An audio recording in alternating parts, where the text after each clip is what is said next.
मां भगवती धर्मगाथा भागायत मंडली गायक रूदल पंजियार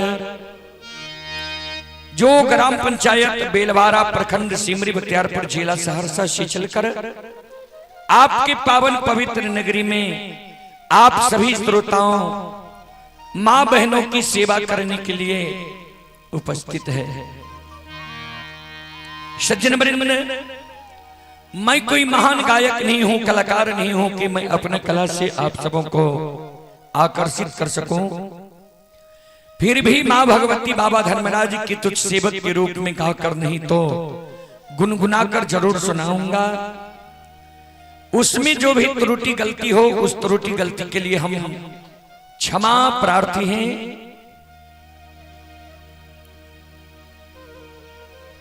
आप सभी श्रोताओं मां बहनों से आग्रह है, ऐसा समय मानव को बार बार नहीं मिलता है। लिखे हैं सदगुरु कबीर साहब के साखी में कभी, जब तक रहेगी जिंदगी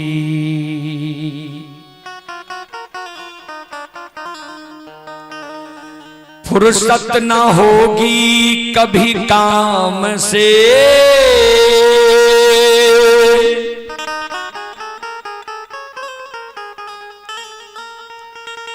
कुछ ऐसा समय निकाल लो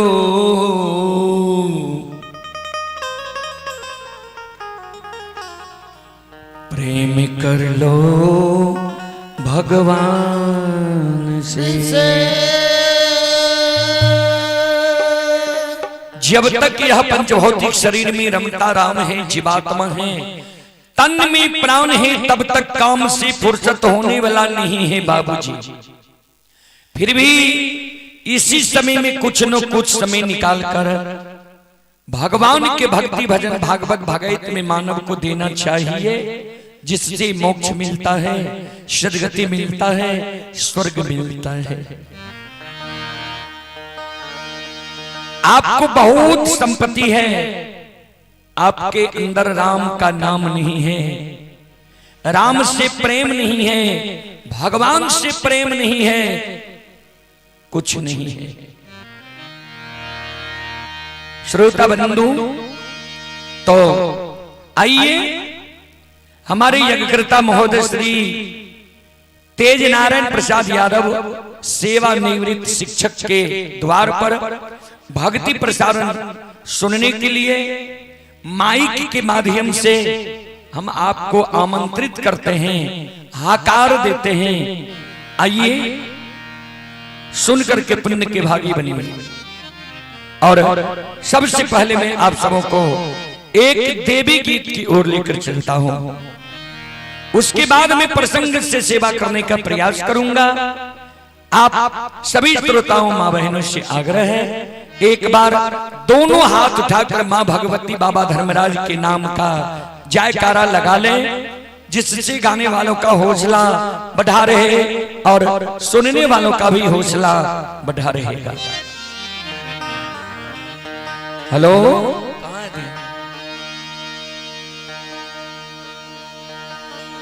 बोल बोल माता भगवती महारानी की, श्री दाता धर्मराज की,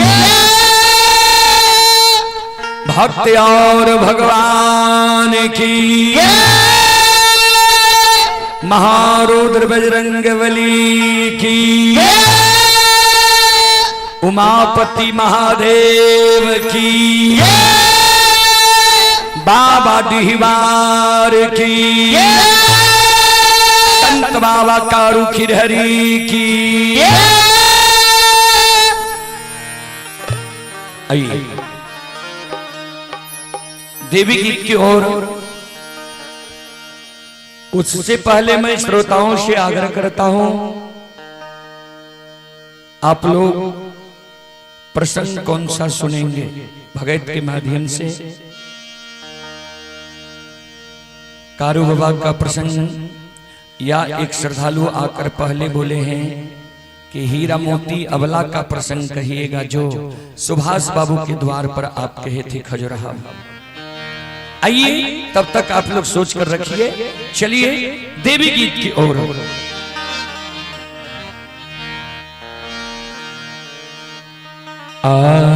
आस्तानी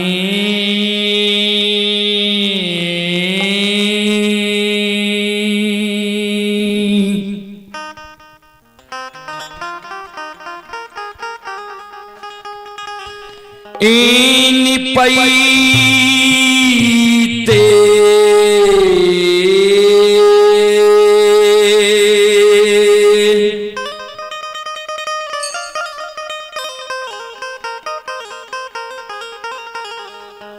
हे मां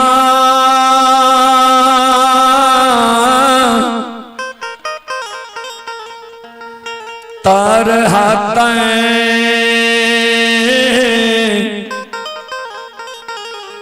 खियले मैया ये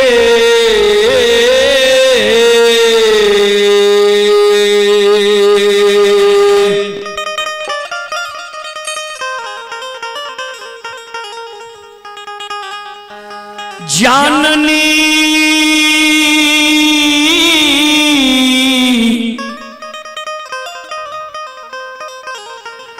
तरहता खियले मैया आए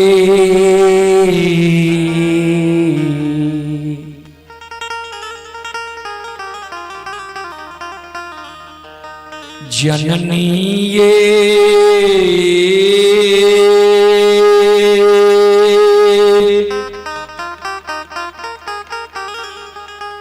धूपा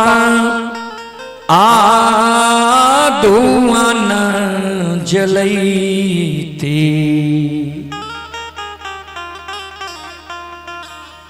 छुटकी जान आलले से तैयो नहीं उलहाना छुटलै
ध्यान में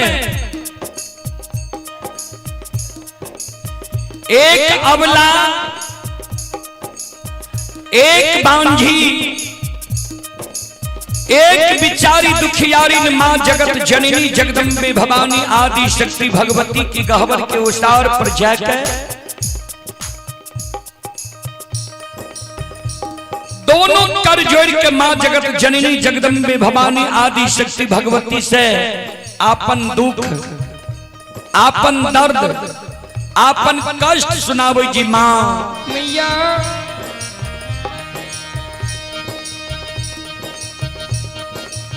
अपनी के आसनी गहवर निपैत मां हम तरहत किया गले,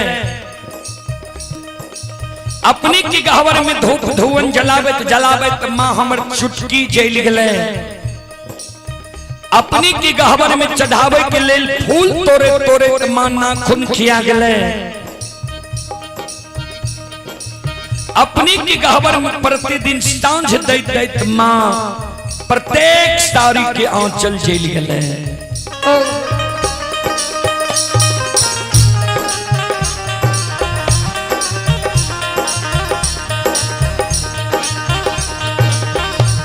तैयो नहीं दिलिए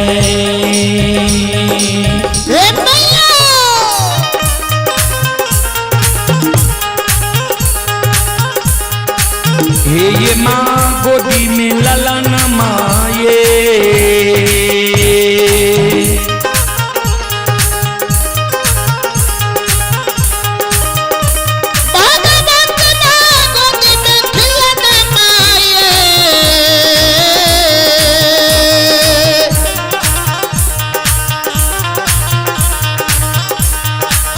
मैया ये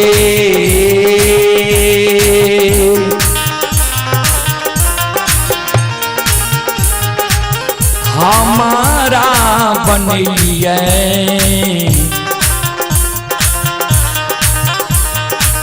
बांधी मरो छनी से दायमा दायमा उलहनमा दै छइए।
श्रोता बंधु बिचारी दुखियारी अबला मां जगत जननी जगदम्बे भवानी आदि शक्ति भगवती के गहवर के ओसार पर जार बेजार कौन है। टाइम टाइम के मां जगत जननी के कहे मां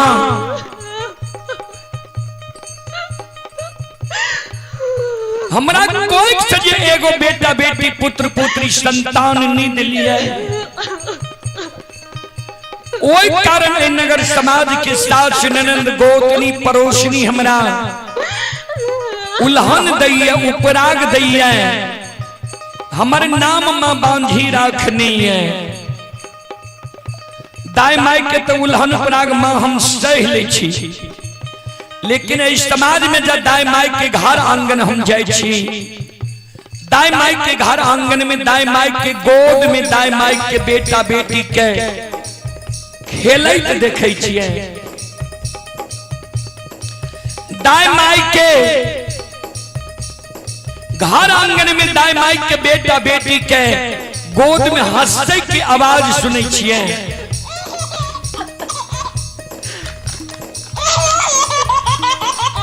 हे मैया, दाई माई के घर आंगन में दाई माई के बेटा बेटी के ठुमुक ठुमुक चले देखे छिए। दाई माई के गोद में दाई माई के बेटा बेटी के काने की आवाज सुनै छिए।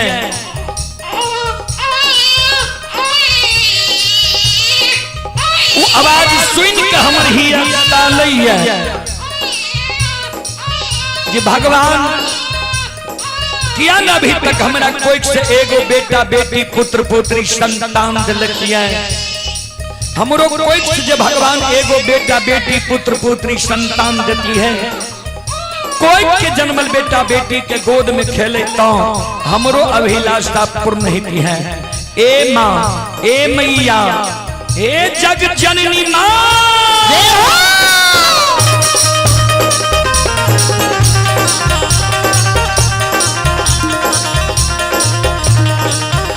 सबके अंगनमा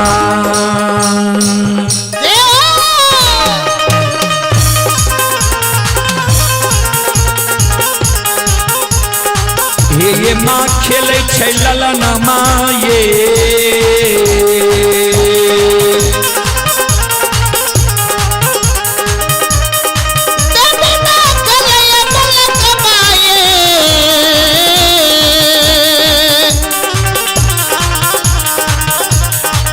मैया ये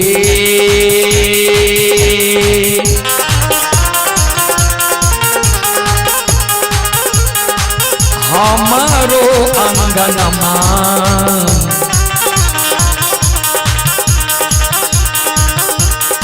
लागे छे उदास से एक खिलौनमा बिना ये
जगत जननी जगदम्बे भवानी आदि शक्ति भगवती जी गहवर के ओसार पर जार बेजार कौने रहे, आंख से आंसू जी अबला के गिरे रहे, सिर के पटके रहे। मां जगत जननी पर प्रत्यक्ष दर्शन अबला कर दी है। अबला का कहे बेचारी तोरा गोद में खिलौना चाहिए। अबला कल के हाँ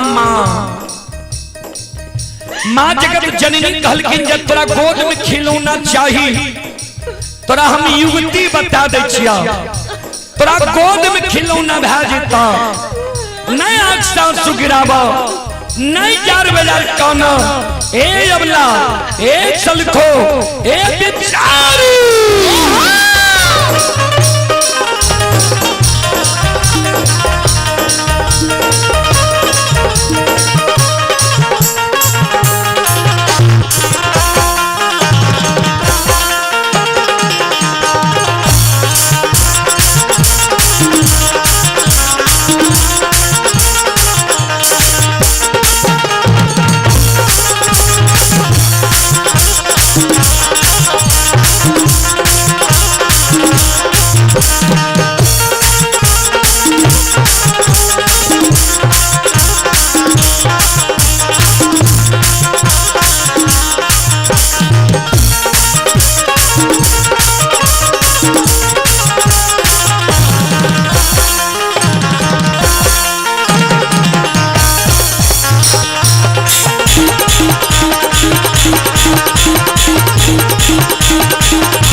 मां जगत जननी जगदम्बे भवानी अबला का कहे ध्यान दबे। घर पाछुअरबा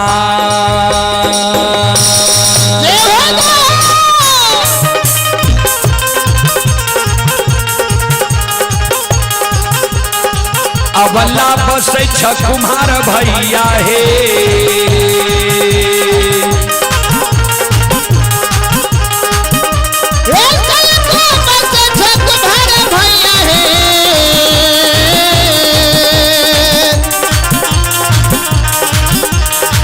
अबला हे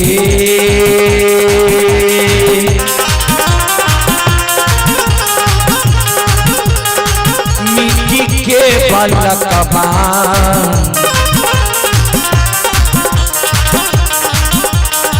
लिहो बनबाई से कोठिया, दुख तोरा छुटिए छेता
माँ जगत जननी जगदम्बे भवानी। अबला के जे कहल के घर पछुआर में कुम्हार भाई बसे सजा सुंदर मिट्टी के बालक बनवाली हो। दाई मैं तोरा उल्हन पराग देने छोड़ देता। बिचारी दुखियारी अबला जार बेजार काने लागले। माँ मिट्टी के बालक ठेस लागे फूट जाय छे। मिट्टी के बालक से दाई मैं हमरा उल्हन पराग देने नहीं छोड़ते। ए मैया मिट्टी के बालक माँ हमरा नहीं चाहिए। माँ जगत जननी कहलखिन जो तोरा मिट्टी के बालक नहीं चाहिए चल जा में कमार भाई के द्वार, सुतिहार भाई के द्वार, बढ़ई भाई के द्वार सुंदर काठ लकड़ी के बालक बनवाली हो। दाई मैं तोरा उल्हन पराग देना छोड़ देता। बिचारी दुखियारी अबला काने लगले। माँ काठ लकड़ी के बालक भी माँ हमारा नहीं चाहिए। माँ जगत जननी कहलखिन से किया। अबला काने अम्मा जगत जननी के कहे माँ सुनो।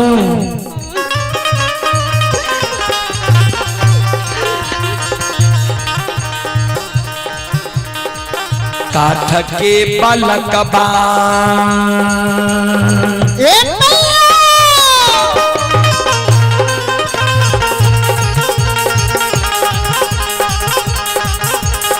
ये माही लै छै नहीं डोलै छै ये।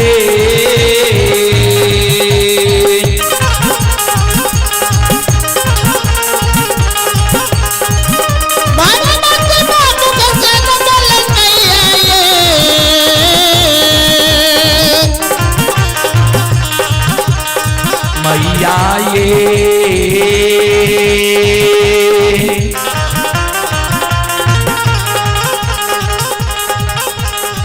नहीं पिए छै बत्तीसो सुआदो धासी कोना कोना उलहनमा छुटतैया।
Kota Ulahana छुटक कइले।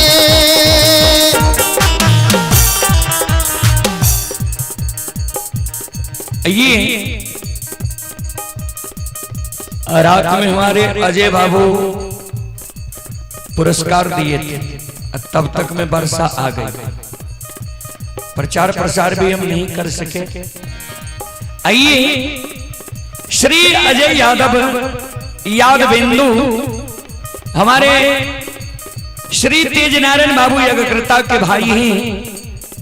श्री अजय यादवेंदु की ओर से श्रद्धा के साथ बड़े उदार दिल से 51 रुपए की आशीर्वाद हमारे मंडली के लिए आए हैं। गुरुजन के चरण कमलों में कोटि कोटि नमन करता हूँ, आशीर्वाद चाहता हूँ।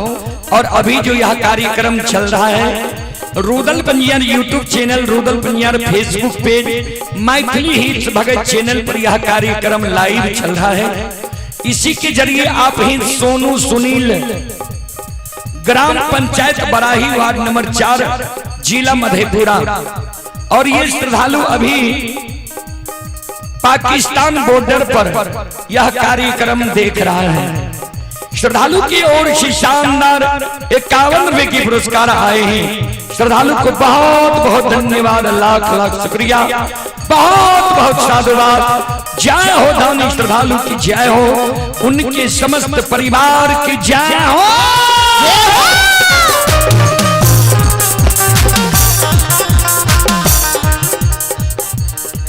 माँ जगत जननी जगदम्बे भवानी अबला के कहल के, जो तोरा काठ लकड़ी के बालक नहीं चाहिए तो चल जाने सोनार भाई के द्वार। सुंदर सोना के बालक बनवाली हो, दाई मैं तोरा उल्हन पराग दनाई छोड़ देता। बिचारी दुखियारी अबला काने लागले, माँ सोना मूल्यवान धातु है, सोना के बालक चोर चोरा लेते हमरा भोग नहीं हेते। सोना के बालक से दाई मैं हमरा उल्हन पराग देने नहीं छोड़ते। हे मैया, हे जगत जननी माँ, एगो बेटा बेटी पुत्र पुत्री संतान के कारण दाई मैं हमर नाम बझनिया राखनी है। दाई मैं हमरा बझनिया कही है माँ। जय हो।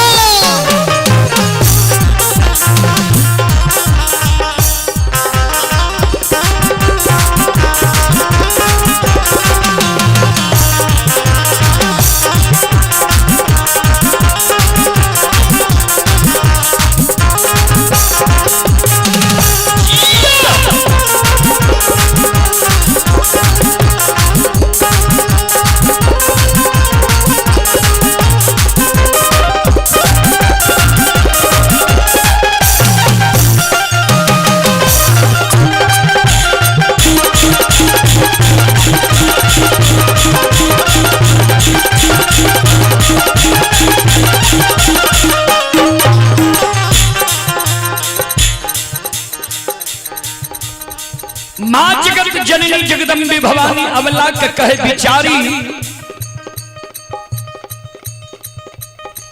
जो तोरा मिट्टी के बालक नहीं चाहिए, काठ लकड़ी के बालक नहीं चाहिए, सोना के बालक नहीं चाहिए, तो कौन किया छो? भगवान पर सुरता लगावा। भगवान के घर में देर छे अंधेर नहीं छे। जरूर तोरा कोई सा बेटा बेटी पुत्र पुत्री संतान ही था। हे अबला, हे सलखो, हे बिचारी,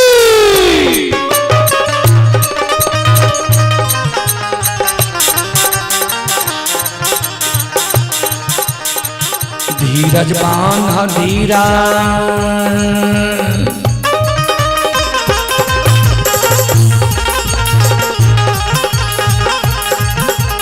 अबला दिल में धीरज बांधा है।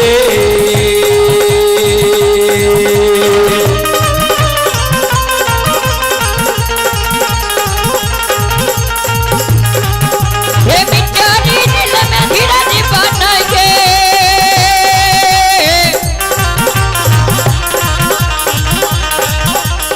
अबला है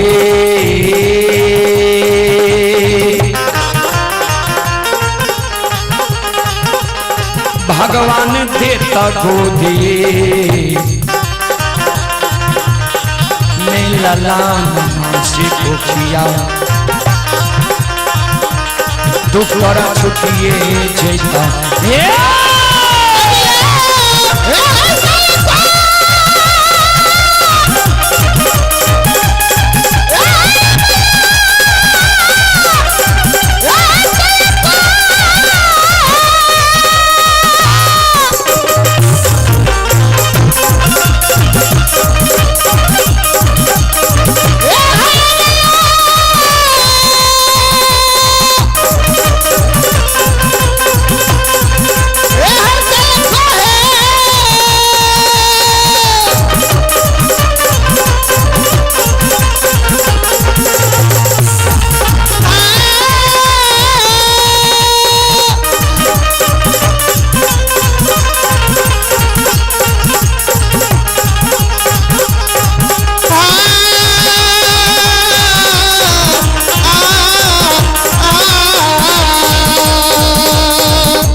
ये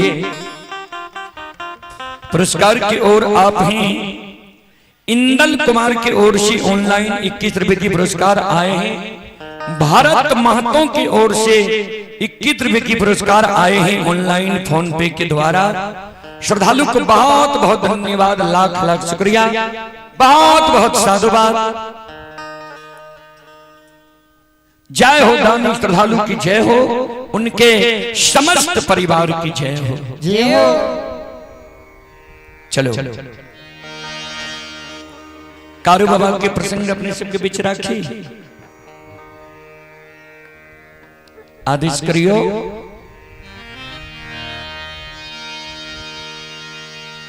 कारू बाबा के प्रसंग सुनवे हुए में कारू बाबा के छोटका भाई के कारू बाबा से बड़ भाई महीनाथ पंडित आग में किया जलिल के रहे, कारण की रहे कोना भाई के दुश्मन भाई बनले, सत्य धर्म पर रहे वाला मानव की कोना बेरा पार भय जाय छै। प्रसंग अपने सबके बीच हम राखी। चलो श्रोता बंधु,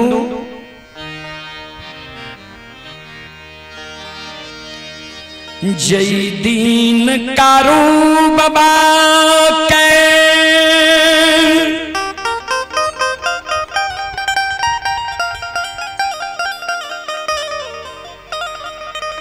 अधरी जंगल में लुल्ही बाघी,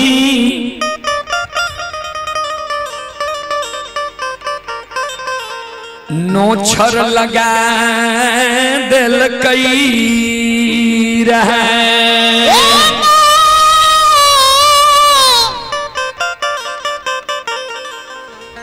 बाबू साहब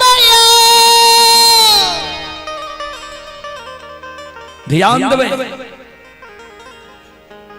संत बाबा कारू के लुल्ही बाघिन अधरी जंगल में नोछर लगा दिल के रहे।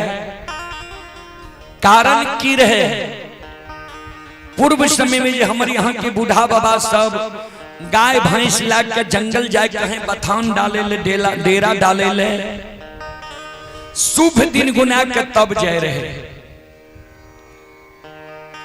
कारू बाबा शुभ दिन में नहीं गए, अधरी पलवा जंगल पहुंचले। पलवा जंगल सहरसा दरभंगा के बॉर्डर पर छे। तो पलवा जंगल जब पहुंचले कारू बाबा के नजर पर गले कतरा के झाड़ पर। याद है कतरा झाड़ में कमला देवी की वासना हुई छे। कारू बाबा मां कमला के स्मरण के मां कमला के नाम से कोबला क्या दिल के, हे मां कमला 6 महीना गाय बछरू मनहा सार दोनों भाई जाए जंगल में गुजर क्या लेवे। गाय बछरू बाघ सिंह एक घाट नमा देव। तो जय दिन हम गाय लाके महपुरा जेबे, तोरा नाम से छाकी जनार पान प्रसाद चढ़ा देव तब जेबे। बाबूजी कोई भी देवी देवता के नाम से हम यहाँ कोनो कोबला करे छिए, आराधना करे छिए, मनोकामना राखे छिए, वो देवी देवता हमारा यहाँ पर अवश्य सहाय है। मनोकामना मन्नत पूरा होए के बाद हम यहाँ बहुत है जे भूल जाए। 6 महीना मां कमला कारू बाबा के गाय के रखबारी के लिए आषाढ़ महीना जब गाय हाके लागले तो ओई दिन कारू बाबा चल गए बाबा कुशेश्वर के जल चढ़ावे। छोटका भाई लक्षण अनजान में गाय है के दल। कारू बाबा भी पीछे पीछे चल ले, जबकि कारू बाबा मना के नहीं रहे जे गाय नहीं हाकी हो, क्या तो कमला के नाम से आराधना पूरा करबे तब गाय हाकबे। लछन गाय हाकने अधरी जंगल चल ले। मां कमला कारू बाबा के विरोध क्या दिल के, भंठी बन जंगल से बाघ बाघिन लाब के कारू बाबा के घेर लेल के, नोछर लगा दिल के। कैसेट में सब प्रसंग सुनने हैं। कारू बाबा जाधरी जंगल में प्राण के त्याग लागले। कारू बाबा रहे बाबा नकुचेश्वर नाथ के अनन्य भक्त। कारू बाबा की जन्मस्थली महापुरा से 2.5 किलोमीटर दक्षिण छे नकुचेश्वर धाम, सिरबार बीरबार पंचायत में। कारू बाबा बाबा नकुचेश्वर नाथ के स्मरण के गुरुदेव हमारा दर्शन दियो। बाबा ओघरदानी दर्शन दल के कारू बाबा काने लागले, आय उसर के खेत में हम मरबे, उसर के भूत बनल रह जेबे, ए कारण हमरा वरदान दियो। मरे से पहले माई से मिल ली, धर्म पत्नी से मिल ली, बोर भाई से मिल ली, कुटुंब कबीला सौर समाज से मिल ली, तब हमर प्राण छूटे। बाबा ओघरदानी नकुचेश्वर नाथ संत बाबा कारू के कल के जा तोरा 8 दिन के आयु और दै छिया। 8 दिन तू और जिंदा रहबो, लेकिन चैर फिर नहीं सकबो, यह अवस्था में रहबो। आइए आप ही परमानंद यादव स्थानीय निवासी परमानंद बाबू की ओर से श्रद्धा के साथ बड़े उदार दिल से 101 रुपये की पुरस्कार आए हैं। श्रद्धालु को बहुत बहुत धन्यवाद, लाख लाख शुक्रिया, बहुत बहुत साधुवाद। जय हो दानी श्रद्धालु की जय हो, उनके समस्त परिवार की जय हो, जय हो। कारू बाबा के समाज के लोग बौर भाई महीनाथ चाचा दीना सब लेल के महापुरा नगरी कारू बाबा के देख के सब काने, सबके कारू बाबा धीरज बंधावे। कारू बाबा के पत्नी के लावल गले, सब काने, सबके धीरज बंधावे। 4 भाई कारू बाबा रहे, महीनाथ कारू साहबी लछन, सबसे छोट लछन रहे। छोटका भाई लछन कारू बाबा के सिर के अपना जांघ पर लेने रही। कारू बाबा के सिरहान में बैसल रहे। 7 दिन कारू बाबा का बगजोर लागल भेल। ये 7 दिन से लक्षण मुंह में अन्न निलल के ये भाई के सोग में सिर्फ जल पी के छे। क्या तो लक्षण माई के दूध छोड़ के वह भाई के साथ रह गए। कारू बाबा ही लक्षण की भरण पोषण पालन करे।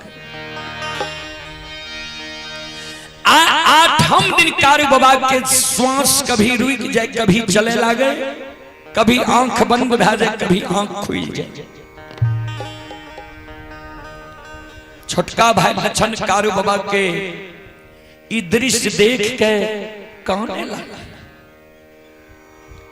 आब लगे छे दादा भाई दुनिया में जिंदा नहीं रहे।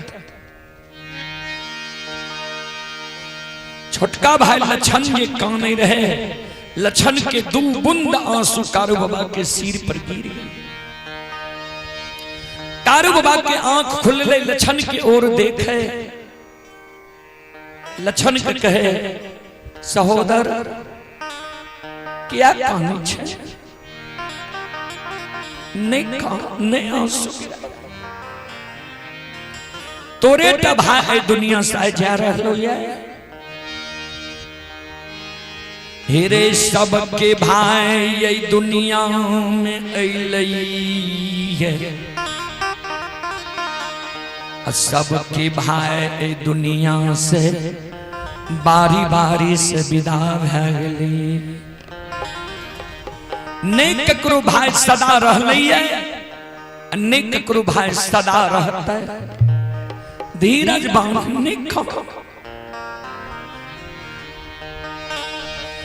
कारू बाबा के मरे के बेर में छोटका भाई लक्षण कारू बाबा के गला में गला मिल के काने दादा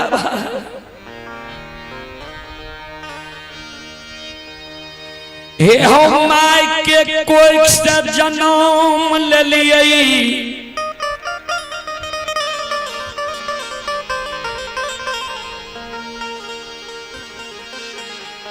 माई के दूध छोड़ लिए। माई के गोद से हमरा तुलायल हो। गोद में बैसा के माखन मिश्री खुआ मलाई खिलल हो। पेट लगा के हमरा तुम माई की तरह सुतल हो। तोरा प्रसाद हम कहिए नहीं जान लिए जे हमरा माई के लार प्यार नहीं मिला, बाबू के लार प्यार नहीं मिला। आज जे हमरा छोड़ के तू जाए छो के हमरा लिए सहोदर भाई बहन के खड़ा है। आपत्ति विपत्ति जब पैर जीते कोई आपत्ति विपत्ति में के हमारे मदद करता है, के हमरा दुख के हरता है। संत बाबा कारू लक्षण के करोड़ विलाप सुन के मरे के बेर में लक्षण के एगो हाथ पकड़ लेके आ एक हाथ से लक्षण के आंसू के पोछे। जा मरे के बेर में तू कानै छे, मरे के बेर में तोरा हम 2 गो वचन दै छियो। दोनों वचन के तू ध्यान से सुन।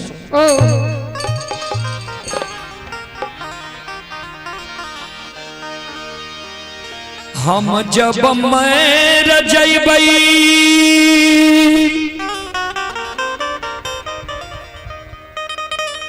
हमरा मृत शरीर के तू लाल पियर के फरकी डोली पर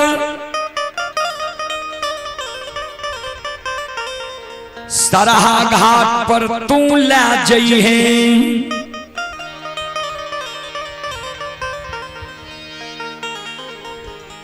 उत्तर दक्षिण के आंची में हमरा तू सोला दिहे।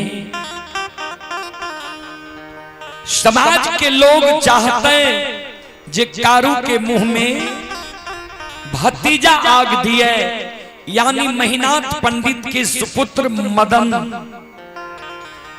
लेकिन भतीजा के हाथक आग हम स्वीकार नहीं करबो। किया हमर विवाह भेले, दुरागमन भेले, भगवान हमरा जान से बेटा बेटी पुत्र पुत्री नहीं दिलक, लेकिन तोरा हम भाई नहीं बेटा जन के पोसलियो, मुंह में आग लेके कहा।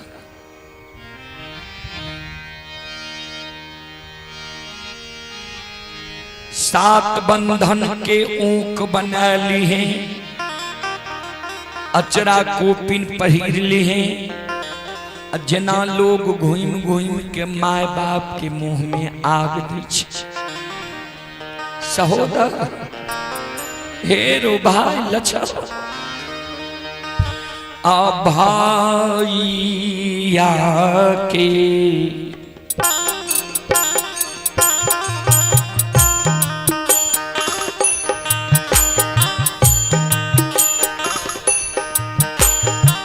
सहोदरा रे भाई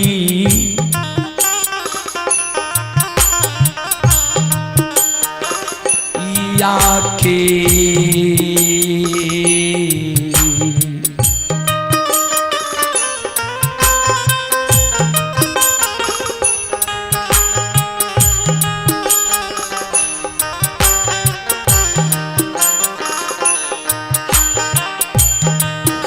अरे मुँह में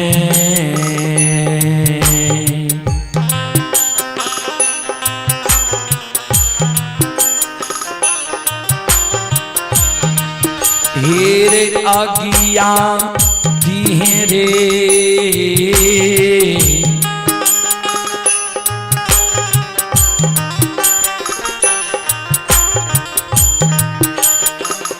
लछन बबुआ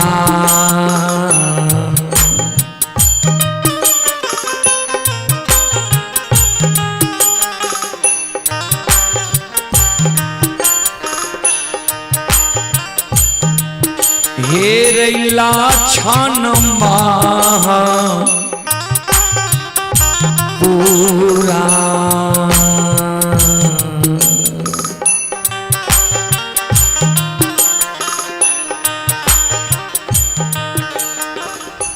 हेरे न रे नग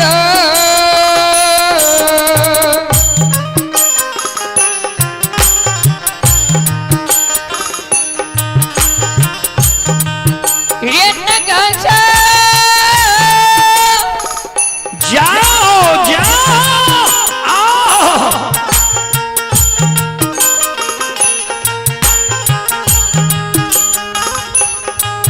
लच्छा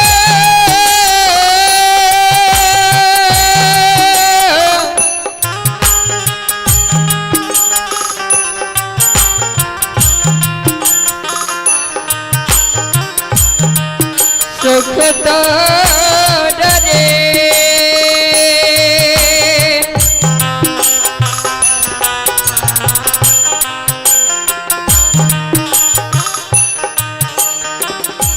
भैया के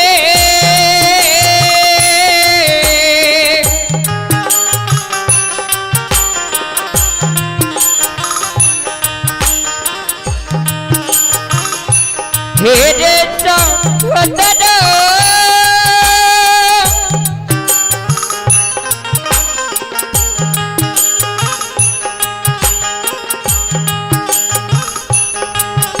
अरे भैया के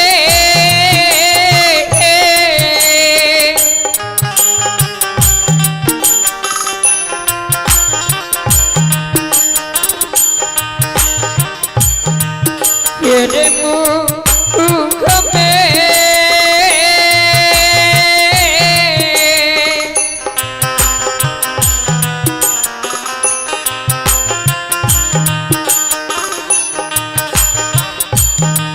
तेरे यज्ञ दिखे रे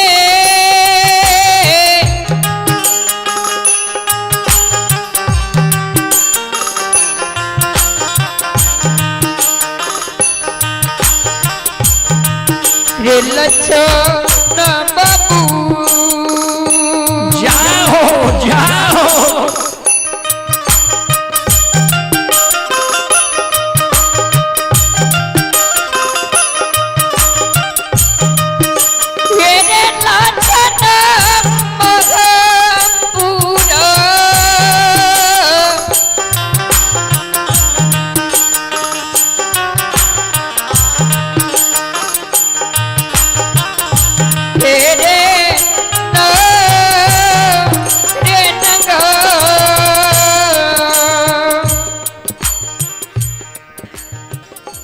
आइए पुरस्कार की ओर।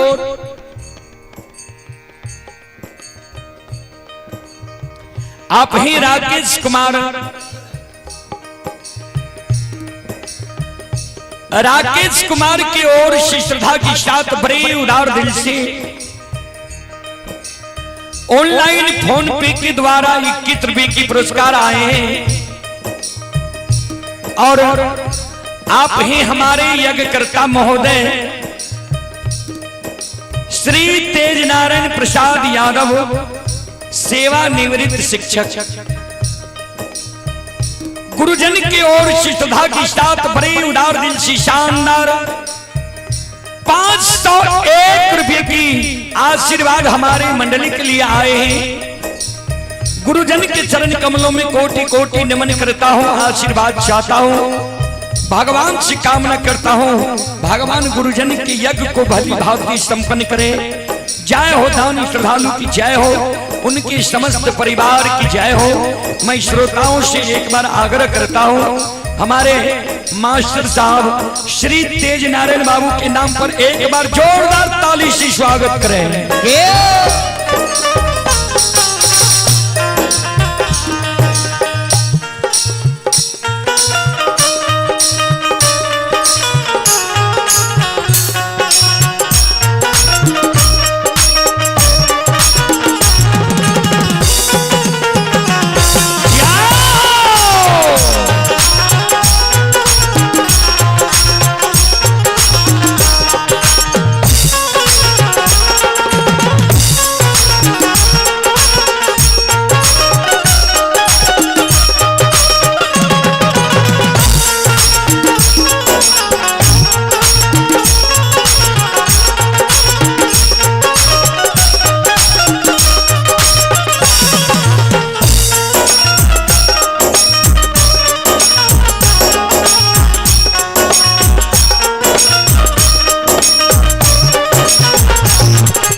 हमरा मुंह में आग दी है, दास संस्कार क्रिया कर्म क्या दी है।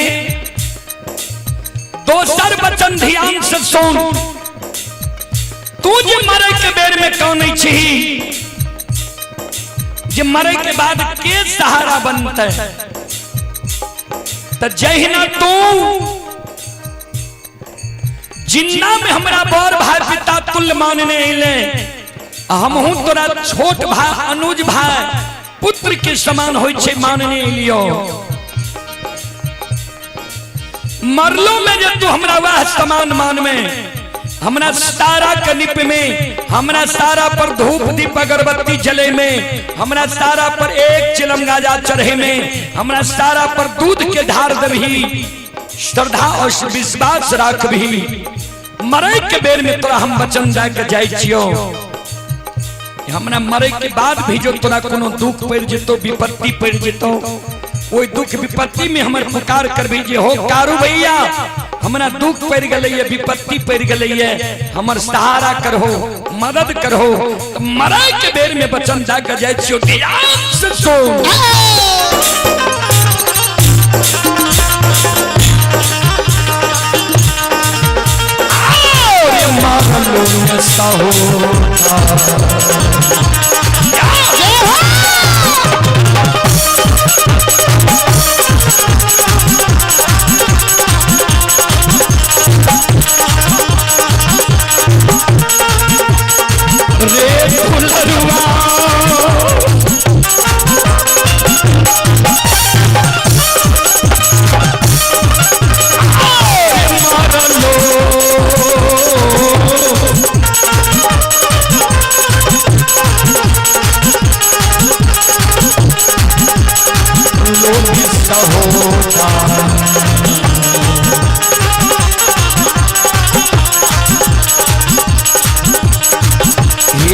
भैया बन के दुलारुआ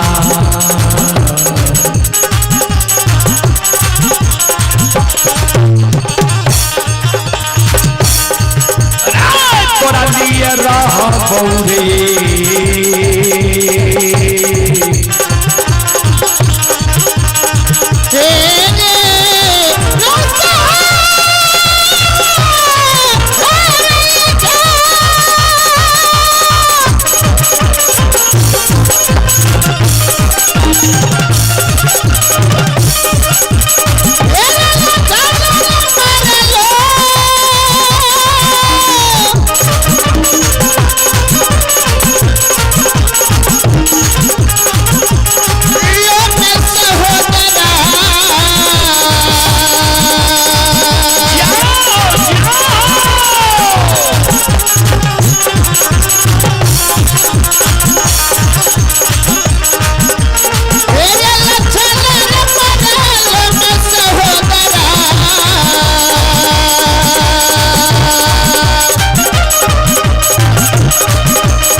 हमरा मरे के बाद हमरा सारा के निप में धूप दीप अगरबत्ती जले में फूल चढ़े में एक चिलम गाजा चढ़े में श्रद्धा विश्वास राख में दूध के धार दबही मरे के बाद भी जो तोरा कोनो दुख पड़ जेतो विपत्ति पड़ जेतो दुख विपत्ति में हमर पुकार कर भी जे हो कारू भैया हमरा दुख पड़ गेले विपत्ति पड़ गेले ओई दुख विपत्ति में तोरा लिए हम सहोदर भाई बन के खड़ा रहब।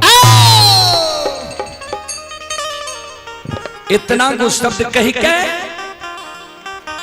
संत बाबा कारू के पंचभौतिक शरीर से जीवात्मा निकल गए। समाज के लोग कारू बाबा के सरहा घाट पर ला गए। लछन मुंह में आग दल के दाह संस्कार क्रिया कर्म भा गए। 4 दिन लछन के कारू बाबा के मरल भेले। चौथे दिन से लछन कारू बाबा के सारा कनी पे लागले धूप दीप अगरबत्ती जलावे फूल चढ़ावे दूध के धार दे। कारू बाबा कल कर एक चिलम गाजा चढ़ावे लछन जोरा चिलम गाजा चढ़ावे। संकल्प लाल के लछन जा तक कारू भैया के पूजा नहीं करबे ता तक भोजन नहीं करबे। बाबूजी लिख के दे। आइए हम अपने सिस्टम से बोलेंगे, आप रख दीजिए, बोलना मेरा काम है। आइए आप हैं गोसाई ठाकुर की ओर से 25 रुपए की पुरस्कार आए हैं। पहाड़पुर के निवासी हैं। राजा यादव की सुपुत्री साक्षी कुमारी सुपुत्र आदित्य कुमार आरब कुमार पहाड़पुर की ओर से 101 रुपए की पुरस्कार आए हैं। श्रद्धालु को बहुत बहुत धन्यवाद, लाख लाख शुक्रिया, बहुत बहुत साधुवाद। जय हो दानी श्रद्धालु की जय हो, उनके समस्त परिवार की जय हो, जय हो। कारू बाबा के मरे के बाद लछन कारू बाबा के पूजा नियमित करे लागले।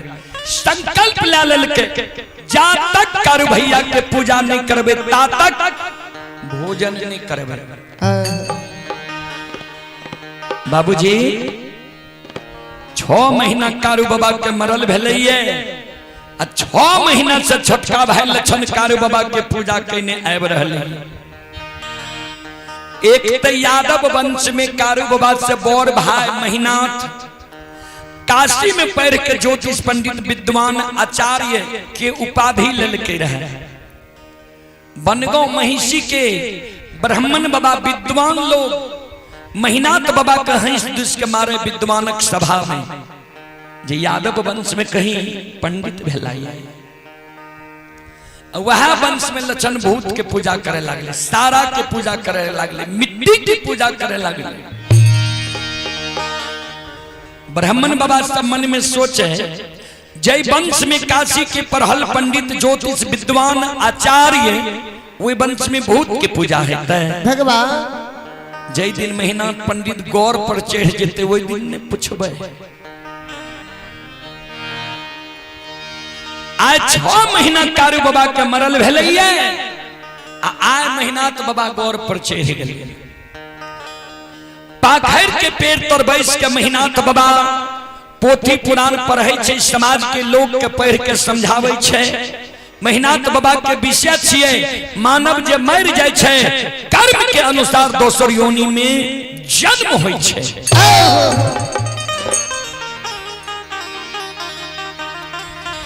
आज 2-4-10 गो ब्राह्मण बाबा वो सभा में बैसल रहे एगो ब्राह्मण बाबा वो सभा में खड़ा भ गेले कर जोड़ के मेहनात बाबा के कहे पंडित जी मेहनात बाबू यहाँ यादव वंश में पढ़ के पंडित बनलिए यहाँ जे कहे छे मानव मर जाय छे कर्म के अनुसार दोसर योनि में जन्म होय छे सुनइए वाला के लिए कि कहियो वाला के लिए यानी श्रोता के लिए ही कि वक्ता के लिए भी मेहनात बाबा कहलकिन सब के लिए किया कभी स्पष्ट रूप से दर्शा देलखिन है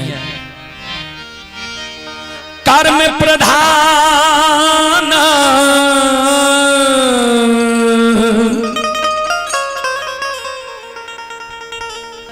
बीश्वर चिराखा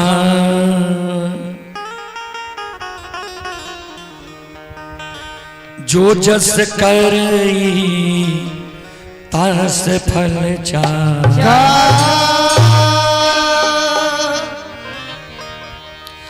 कर्म प्रधान विश्वर चिराखा जो जस करई तास फल चाखा कर्म प्रधान छे जे जेहन कर्म करे छे कर्म के अनुकूल योनि मिले छे ब्राह्मण बाबा कहलकिन कहलिए त ठीके यहाँ के घर में की भा रहा है मेहनात बाबा कहलकिन हमर घर तो ठीक ठाक है कहलकिन नहीं सुन लिया आज से 6 महीना पहले यहाँ के भाई कारू मर गेल अछैत भतीजा यहाँ भाई से आग दिले लिए जबकि प्रथम अधिकार होय छे अग्निदान दे के बेटा के दोसर अधिकार होय छे भतीजा भतीजा नहीं छे तब तेसर कियो दे सके 4 दिन कारू के मरल भेल चौथे दिन से यहाँ के छोटका भाई लक्षण कारू के पूजा करइए नाम जपइए जहां बैसे ये पागल के तरह कारुए की चर्चा करइए जय वंश में यहाँ सन काशी के पढ़ल पंडित ज्योतिष विद्वान आचार्य ओई वंश में भूत की पूजा हेता बाबूजी झगड़ा के बीज यहीं बोई दिल के या जगत से भाई में भाई के झगड़ा शुरू है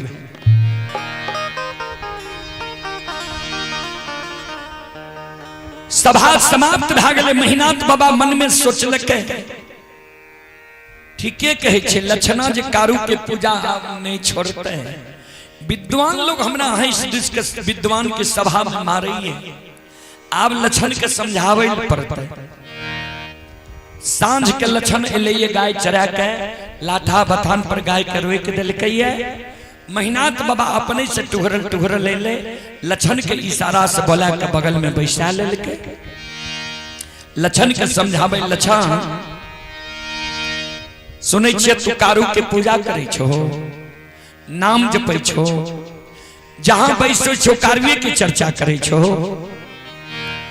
मान लियो कारू तोरा बहुत माने रहा प्यार दे रहा प्रेम दे रहा लेकिन कारू जिंदा नहीं छे मर न गेलै जय वंश में हम काशी के पढ़ल पंडित ज्योतिष विद्वान आचार्य छिया ओई वंश में तोरा हम भूत के पूजा नहीं करे ले देबो से लक्षण हे हो कारू वही के हो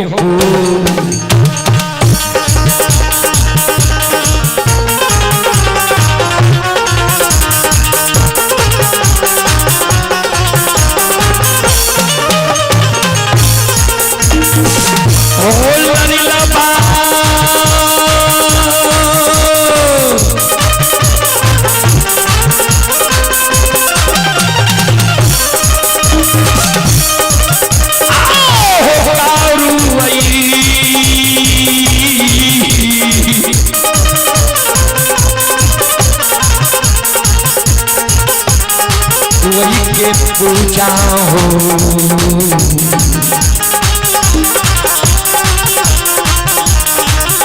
ये हो छोड़िए दे हो लक्षण बबुआ,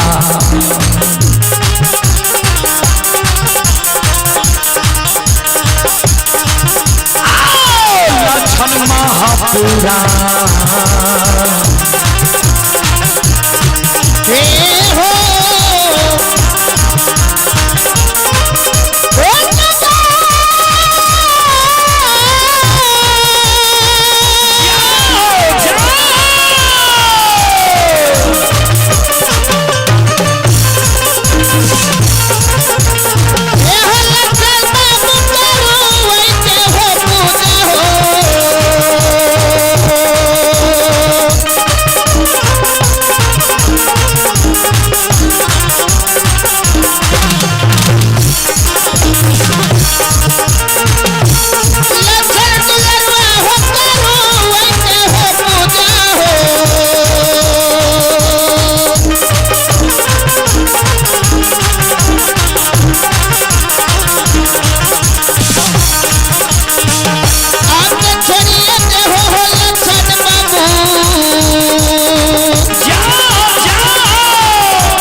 महीना तब बाबा लक्षण के समझावे,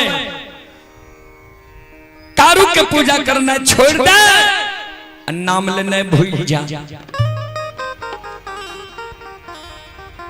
लक्षण मुहा मुही कुछो नहीं कहल के जे कारू भैया के पूजा करना छोड़ब कि नहीं, नाम लेने भूलब कि नहीं। लेकिन महीना बाबा के बात के प्रभाव भी लक्षण के नहीं पड़ल। किया कारू बाबा जे मरे के बेर में कल कर मरलो में पूजा करबी तो भाई बहन के रहबो, वो बात के याद ये लक्षण के। लक्षण जब कारू बाबा के पूजा नहीं छोड़लके, बड़का भाई महीनाथ पंडित मन में सोचलके आप जब क्रोध बस लक्षण के हम एक चाट मारबे, दामस देबे, समाज के लोग हमरा कलंक देते कि चार भाई माई के कोई से जन्म ललके, दू भाई मर गए, कारू आ साहबी। ओहो दोनों भाई के पुत्र पुत्री नहीं भेले, ओहो दोनों भाई के हिस्सा धन संपत्ति हमरे दोनों कहते। लोग हमरा कलंक देते जे महीनाथ पंडित धन संपत्ति के कारण लक्षण के उल्लू चुल्लू करे छे, जे लक्षणों मर जा सारी संपत्ति हमर भै जाए। आई कारण लक्षण के नहीं एक चाट मारबे नहीं दामोस देबे, सबसे बड़ो समाज होय छे। समाज के मरर मंजन प्रमुख लोग के बुला ले छिए आ कहबे लक्षण के बुझा दियो, समझा दियो जे ई कारू के पूजा नहीं करे, ने कारू के नाम ले, ने कारू की चर्चा करे।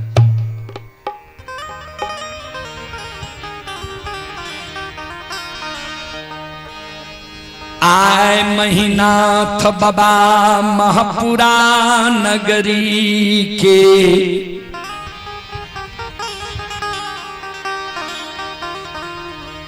मरर मंजन प्रमुख लोग के बुला के लाठा बथान पर सभा लगा दिलके। मरर मंजन प्रमुख लोग महीनाथ बाबा के कहे पंडित जी कौन कारण यहाँ समाज के बोले लिए। महीनाथ बाबा सभा में कर जोड़ के खड़ा भा गए, समाज बाबा हमारा वंश में हमर छोटका भाई लक्षण महामूर्ख जनेम गले, जे कारू मर गले, जे कारू के सब समाज मिल के जला के धुआं आसमान उड़ेलिए, वो कारू के पूजा लक्षणा करे छे, नाम जपे छे, जहां बैसे छे पागल के तरह कारुए के चर्चा करे छे। जे कारण बनगो महिषी के विद्वान ब्राह्मण बाबा सब हमरा हंस दिस के मारे। लक्षण के बुला के यहाँ सब बुझा दियो, समझा दियो, कारू के पूजा नहीं करे, निकारू के नाम ले, निकारू के चर्चा। समाज के मरण व्यंजन प्रमुख लोग लक्षण के बोला के बीच सभा में बैसा के लक्षण के समझावे। लक्षण ठीके ने तोहर भाई कहे छा, कारू मर गए कर्म के अनुसार दोसर योनि में जन्म भए गेल हेते, आ तू जे ओकर पूजा करे छो, नाम जपे छो, चर्चा करे छो, अच्छा लागे छा। तोरे वंश में तोहर भाई काशी में पढ़ के ज्योतिष पंडित विद्वान आचार्य बनल है, तोरा भाई के लोग हंस दिस के मारे छा। कारू के पूजा करना छोड़ दे, नाम लेना भूल जा। समाज के लोग जे लक्षण के समझावे तो उन्हें सब मेहनत बाबा दबाव दे। समाज बाबा ठीक से दुश्मन के समझा दियो, हम समझेलिए हमर बात नहीं मान ले, तब हम समाज के बोले लो। ये ध्यान दो, समाज के शब्द सुन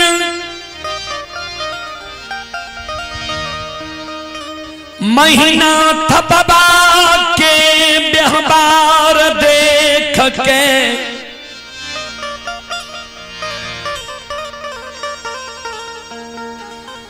आए संत बाबा कारू के 6 महीना मरल भेले ये महपुरा नगरी में। आए कारू बाबा के ई बात बर्दाश्त नहीं गेले। संत बाबा कारू मरला, अंत में आए लक्षण के वही सभा में बैसल रहे, लक्षण के अंग में समा गए, लक्षण के द्वारा सभा में खड़ा भए गए, हाथ से ताली बजावे लागले, शिवदानी के दोहाई दिए लागले, हारा हारा महादेव।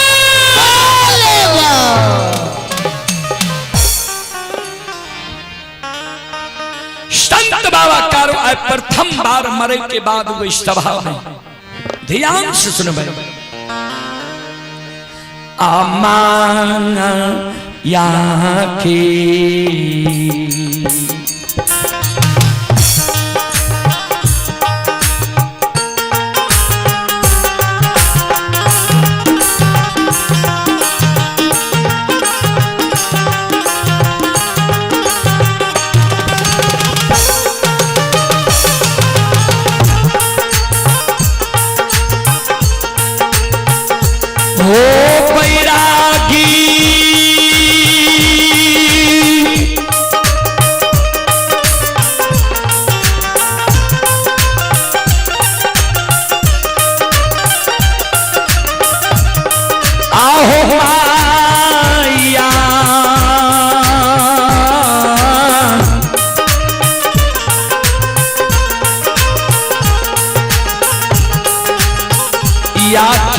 लीला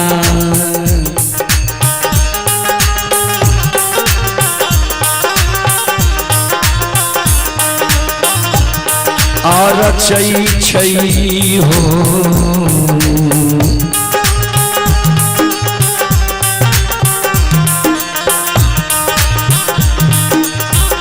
कारू बाबा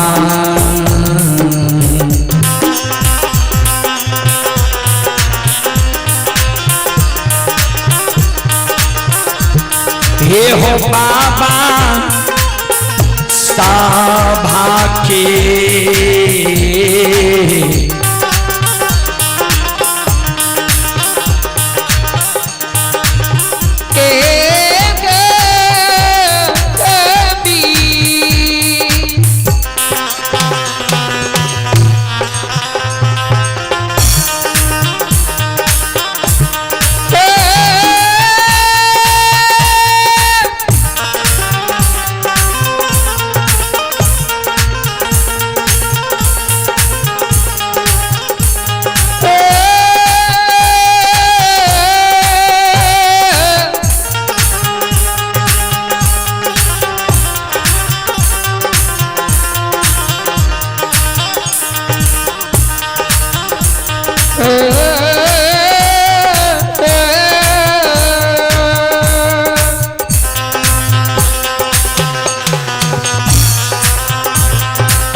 ताली बजावे लागले,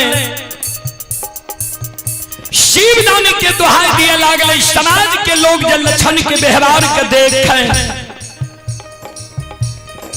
समाज के लोग मन में सोचे जे ठीके लक्षण खिरहरी वंश में महामूर्ख जन गले है।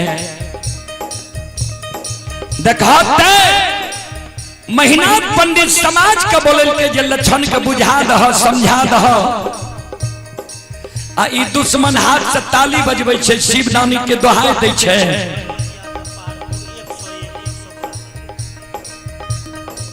अपना के कारू बुझै छे।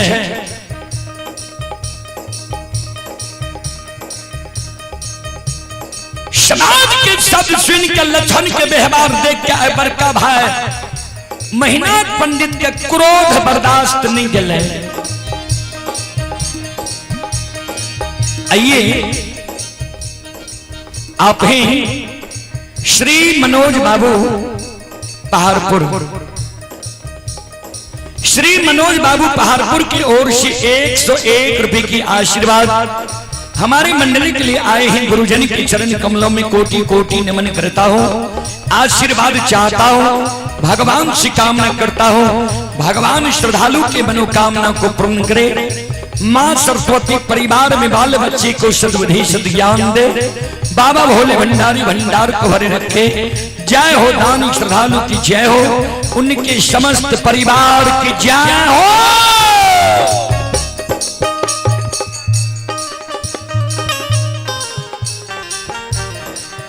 आइए हमारे अजय बाबू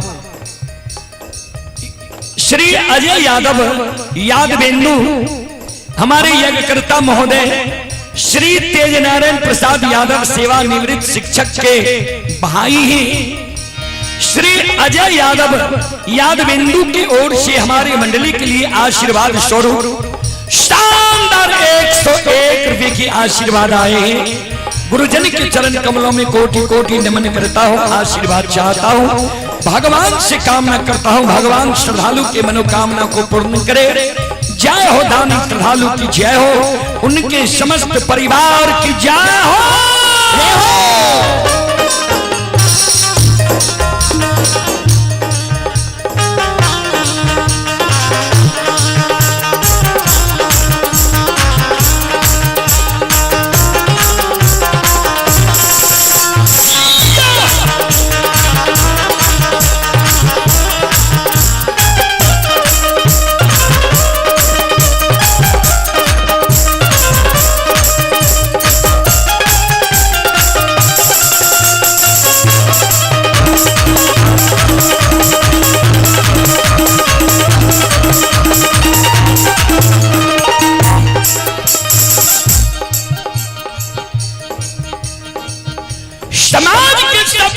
महिनाथ बाबा के व्यवहार देख के, लक्षण के व्यवहार देख के आए महिनाथ बाबा के क्रोध बर्दाश्त नहीं गले। महिनाथ बाबा सभा में कर जोड़ के खड़ा भाग गए। हो समाज बाबा, हम दुश्मन के समझे लिए, हमार बात ये दुश्मन नहीं मान लगे। समाज के बोले लो ये दुश्मन के समझावे के लेल समाज के आज्ञा के भी दुश्मन भंग क्या दिल के। 10 के आज्ञा के जब भंग क्या दिल के, 10 के द्रोही भाग गए। तो 10 द्रोही बचे न कोई, जो बचे सो बाबर हुई। समाज बाबा 10 के आज्ञा के जो दुश्मन आए भंग क्या दिल के, तो अभी हमार भाई ने भाई हमार जब ये कारू के पूजा करना छोड़ दिए, नाम लेना भूल जाए। समाज बाबा 7 दिन के समय आए दुश्मन के सभा में हम दै छिए। 7 दिन के अंदर अगर लक्षणा कारू के पूजा छोड़ देते, नाम लेना भूल जेते, तब तक ये हमारे भाई अगर 7 दिन के अंदर ही कारू के पूजा करना नहीं छोड़ ले, नाम छोड़ के नाम लेना नहीं भूल ले, तो हमारे भाई ने हमार दुश्मन।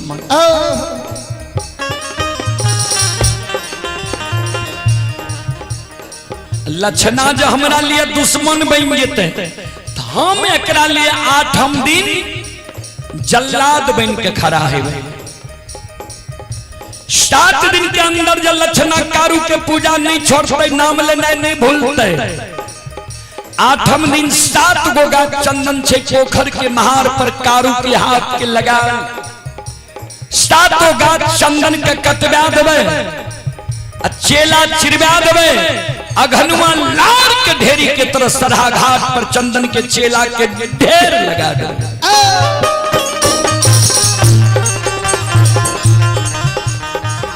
वो 7 गाछ चंदन के चेला पर दुश्मन लक्षणा के बैसा देवे। हम अपना हाथ से वो चेला में आग लगा देवे। कारू मर गए तब कारू के आग में चले लिए। दुश्मन जब कारू के पूजा नहीं छोड़ते, नाम लेना नहीं भूलते, समाज बाबा हमरा कोई कलंक नहीं दी हो, हमर गलती नहीं बनी हो।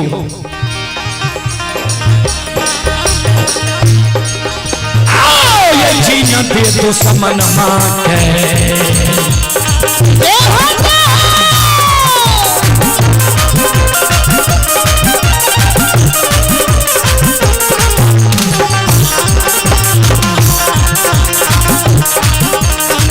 हो समाज लो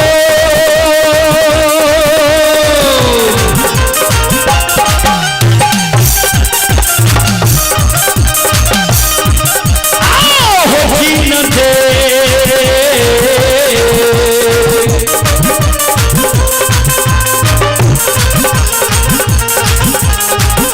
दुश्मन मां के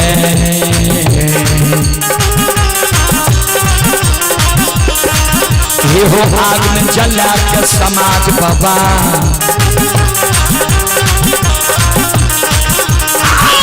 ये भाई का गाना हो ये हो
सुनो सुनो भैया सुनो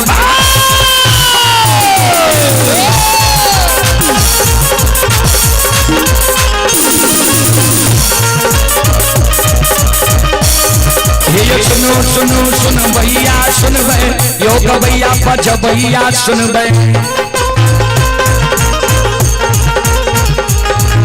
ये माँ बहना ये पहाड़पुर के सुनबे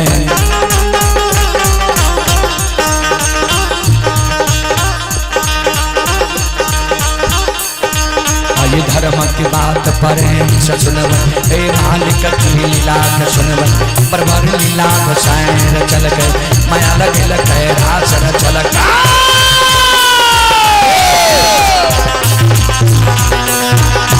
बाजा ऑपरेटर बाजा के नजदीक आ गए बाजा ऑपरेटर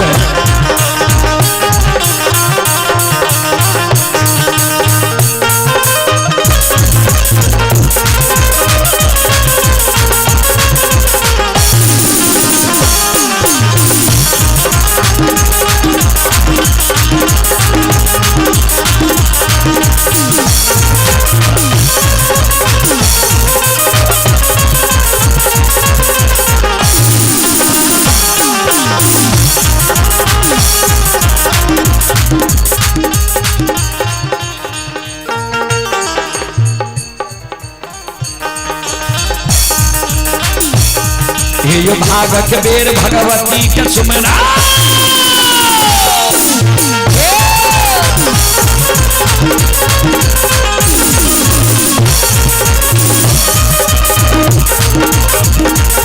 हे यो भागत बेर भगवती के सुमरा सदा भवानी जगदम्बा के सुमरा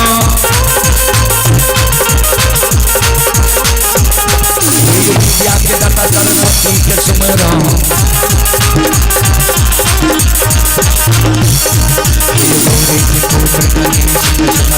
उमापति महादेव के सुमरा हरे पवन सुख सुमरा दुर्गा काली महाकाली के सुमरा भागवती जय धर्मनाथ के सुमरा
पिंटू बाबू की ओर से श्रद्धा की साथ बड़े उदार दिल से 101 रुपए की पुरस्कार आए हैं।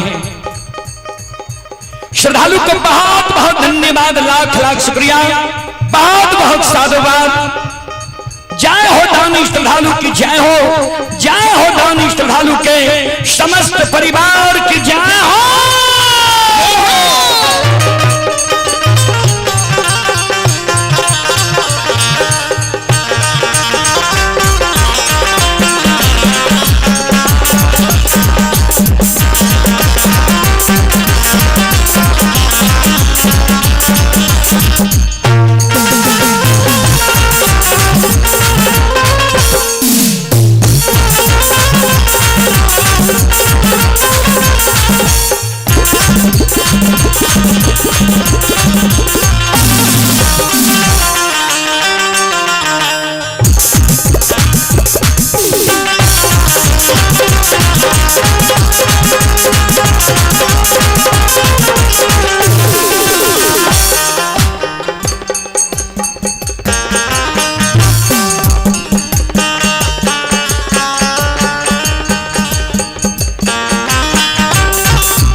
आप हैं विनोद कुमार, ग्राम डेंगराही, थाना चिरैया, प्रखंड सलखुआ, ये जिला सहरसा के निवासी हैं और श्रद्धालु चंडीगढ़ में अभी यह कार्यक्रम लाइव देख रहे हैं। श्रद्धालु की ओर से 21 रुपए की पुरस्कार आए हैं। श्रद्धालु को बहुत बहुत धन्यवाद, लाख लाख शुक्रिया, बहुत बहुत साधुवाद। जय हो। दान श्रद्धालु की जय हो, उनके समस्त परिवार की जय हो।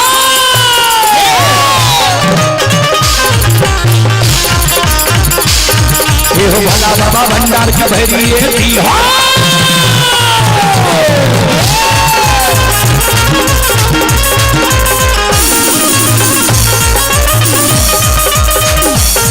ये हो भला बाबा भंडार का भैरी ये भी हो, ज्ञान के दीप सरस्वती जलई हो। मन से नहीं भूलता, मन से नहीं छोड़ता, सबैया सेवक कहती हो, जीवन के मन से मनोरथ पूरी हो, बिगड़ल काम कभी मल बनई हो।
हमारे मास्टर साहब श्री तेज नारायण बाबू के छोटा भाई हैं। अभय बाबू की ओर से श्रद्धा के साथ बड़े उदार दिल से 101 रुपए की पुरस्कार आए हैं। बहुत बहुत धन्यवाद, बहुत बहुत साधुवाद। और आप ही श्री जवाहर बाबू स्थानीय निवासी हैं, श्री जवाहर प्रसाद यादव स्थानीय निवासी, गुरुजन की ओर से 101 रुपए की पुरस्कार आए हैं। श्रद्धालु को बहुत बहुत धन्यवाद, लाख लाख शुक्रिया, बहुत बहुत साधुवाद। जय हो दान श्रद्धालु की जय हो, उनके समस्त परिवार की जय हो। ये जो भक्ति के बच भगवान बसे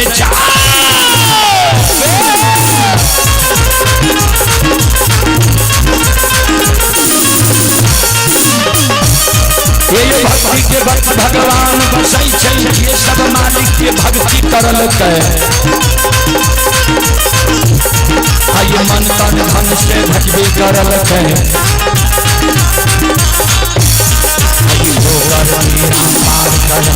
हरि भोर गोसाई उठल पल में पड़ले बचाइए।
धर्म के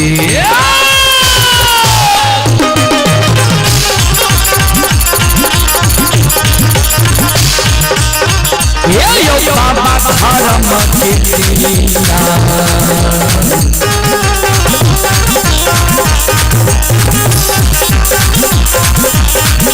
अपार बाबा ये यो छाले दुनिया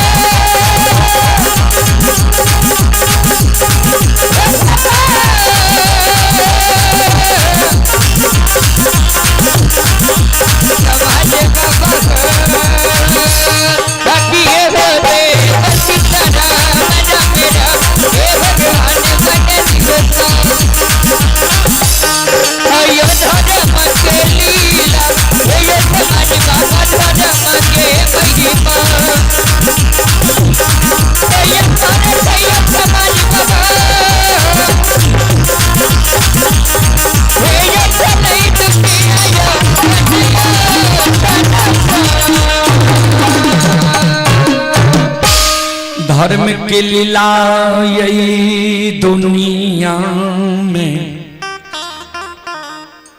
अगम अपार ये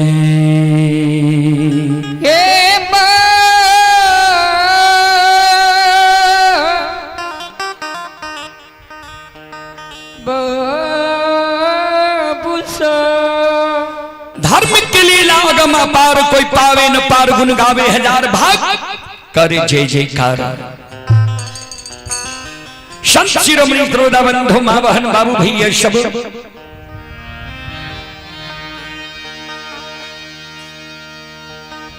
भरल सभा में महीना तो बाबा कह दे के 7 दिन के अंदर जो लक्षणाकारों के पूजा नहीं छोड़ते 8 दिन 7 का चंदन के चेला में जला के दुश्मन के मार दे।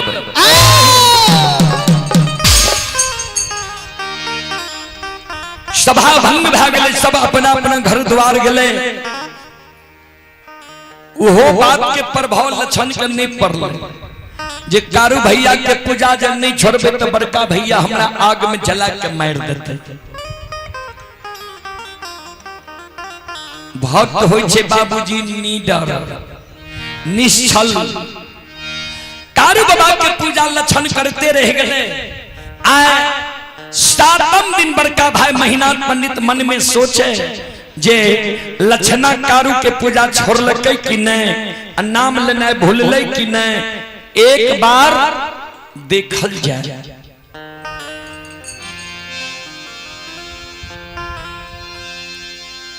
जय रास्ता से लक्षण जा रहे कारू बाबा के पूजा करे ले वो रास्ता पर जाके आए बड़का भाई महीनाथ पंडित छिप के बैस गए जेबो करे छे लक्षणा कारू के पूजा करे ले। आए लक्षण सवेरे सवेरे स्नान कैलकैया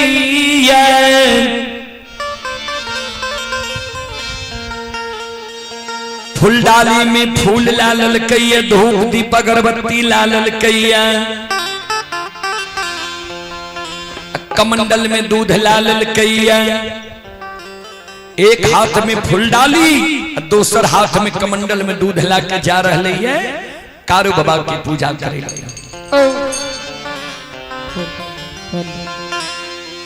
जय हिंद लक्षण महीनाथ बाबा के नजदीक पहुंचले महीनाथ बाबा जी छिप के बैसल रहे। महीनाथ बाबा के नजर पड़ गए लक्षण पर महीनाथ बाबा मन में सोचे ओ दुश्मन तो कारू के पूजा नहीं छोड़लक कारू के पूजा करे ली जा रहे है। लक्षण के आगे में महीनाथ बाबा सामने सामने खड़ा है। लक्षण के कहे रे लक्षण फूलडाली में फूल धूप दीप अगरबत्ती कमंडल में दूध ला के कत जा रहे जल्दी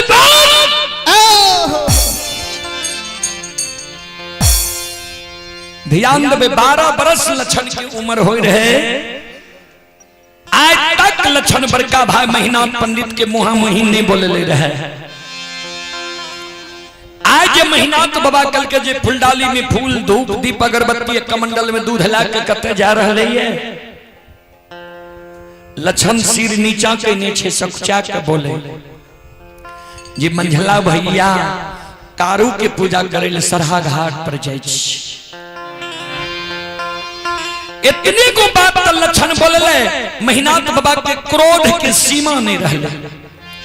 महिनाथ बाबा लक्षण के कहे रे लक्षण आज से 7 दिन पहले बराबर सभा में ठीक समझेली और बोल याद छाओ कि नहीं कारू के पूजा तू छोड़बे कि नहीं बोल।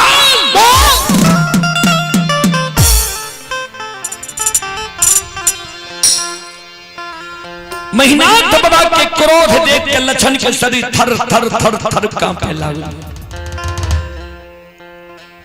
फुलडाली के धरती पर राख दल के कमंडल के दूध के धरती पर राख दल के दोनों कर जोड़ के बड़का भाई महिनाथ पंडित के चरण में प्रणाम करे कर जोड़ के खड़ा भ गए। ए ओ बड़का भैया तू माय के कोई से बोर भाग के जन्म ललहाये हम माय के कोई से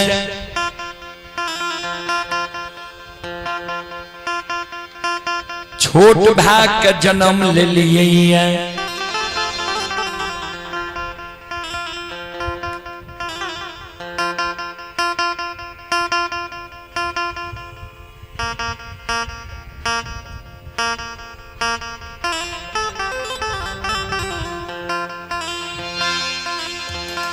बड़ भाई पिता तुल्य होई छे आ छोट भाई अनुज भाई पुत्र के समान होई छे। तू हमरा लिए पिता तुल्य छो हम तोरा लिए पुत्र के समान छिया। तू हमरा जे कहबो तोहर सब बात हम मान लेबो। हमरा जे कहबो जे लक्षण महपुरा नगरी में तू भोजन करना छोड़ दे तोहर बात हम मान लेबो। महपुरा नगरी में हम भोजन करना छोड़ सके छिया। हमरा जे कहबो जे लक्षण महपुरा नगरी में तू जल पीना छोड़ दे तोहर बात हम मान लेबो। महपुरा नगरी में जल ग्रहण करना हम छोड़ सके छिया। हमरा जे कहबो जे लक्षण महपुरा नगरी के धन संपत्ति में तोहर कोई हिस्सेदारी नहीं छो। महपुरा नगरी से धन संपत्ति के लोभ त्याग के भाग जो तोहर बात मान लेबो। महपुरा नगरी से हम भाग सके छिया। सब बात भैया हम तोहर मान लेबो लेकिन एगो बात हम तोहर नहीं मानबा। जे कारू भैया हमरा गोद में बैसा के माखन मिश्री खुआ मलाई खिलेल के पेट लगा के माई के तरह सुतेल के ओए कारू भैया के जे तू कहे छो पूजा करना छोड़ दे नाम लेना भूल जो। ओए कारू भैया के ने हम नाम लेने भूलबा ने पूजा करना छो। हमरा तू कहे छो ने कारू के पूजा नहीं छोड़बी तो तोरा आग में जला के मार देबो। कारू के नाम लेने नहीं भूलबी तो जिंदा आग में झरका के मार देबो। आग में जला के हमरा तू मार देबो। आग में जल के हम मर जेबो। लेकिन जा तक हमरा तन में प्राण रहता जा तक हमरा पंच भौतिक शरीर में रमता राम रहता। ए बड़का भैया हमारा तो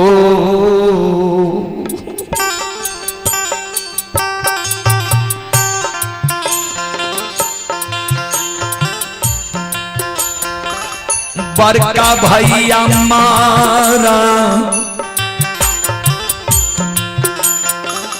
तो हो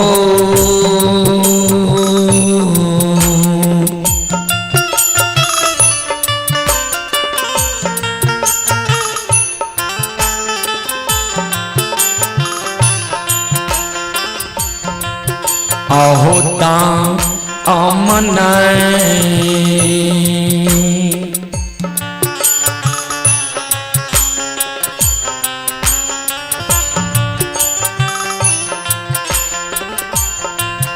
हे हो छोरबा हो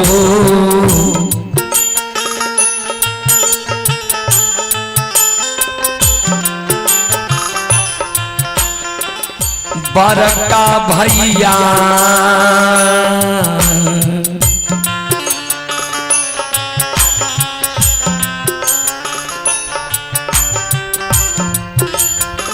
नहीं छोड़ब कारो भैया के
भैया को सकतर जाओ जाओ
मरतो तम वही सहोदर कारू भैया के ने नाम लेने भूलवा अन्य पूजा करने छोड़बो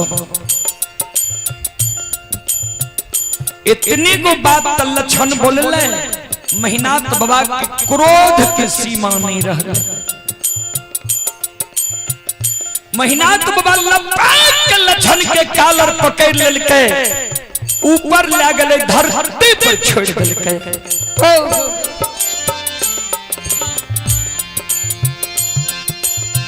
लक्षण के कहे रे दुश्मन समाज में कोई समाज के हिम्मत नहीं होई छे जे महिनाथ पंडित के मुहा मुही जवाब करिए या महिनाथ पंडित की आज्ञा के भंग करिए। तो हमरे वंश में जन्म के आ हमरा मुहामुही कह ललिए सब बात मान लब, एगो बात नहीं मानब, कारू भैया के पूजा नहीं छोड़बा।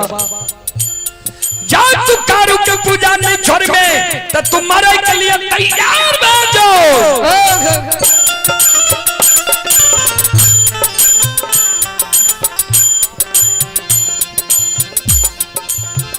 कल 12 बजे दिन में तोरा 7 का चंदन के चेला में जला के मार दबो। देखबो कौन कारू आ कौन सहयोगी तोरा आग से बचावे ला आवे छो। जे कारू जे सहयोगी के तोरा पुकार करने हो, पुकार क्या है। श्रोता बंधु, भाई सन ही तन यही दुनिया में,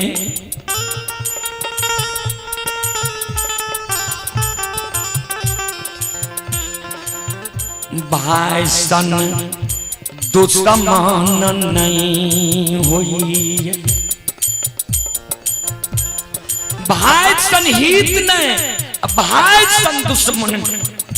एक भाई अपन सहोदर सागा भाई के प्राण के रक्षा के कारण अपन सिर के कटवा ले छे। आज सहोदर सागा बड़का भाई के देखियो, छोटका भाई के आग में जलावे के षड्यंत्र बना रहा है।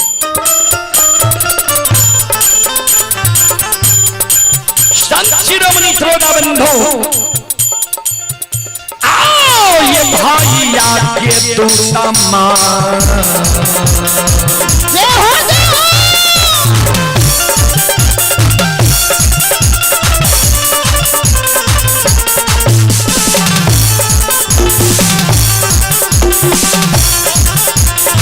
यो सुन भैया,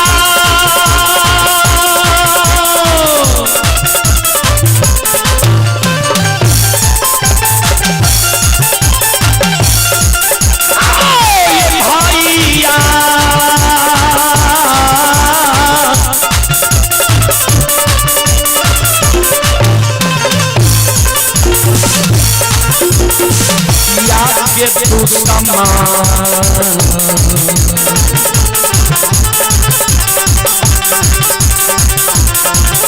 ये यो भैया बनते समाज बाबा,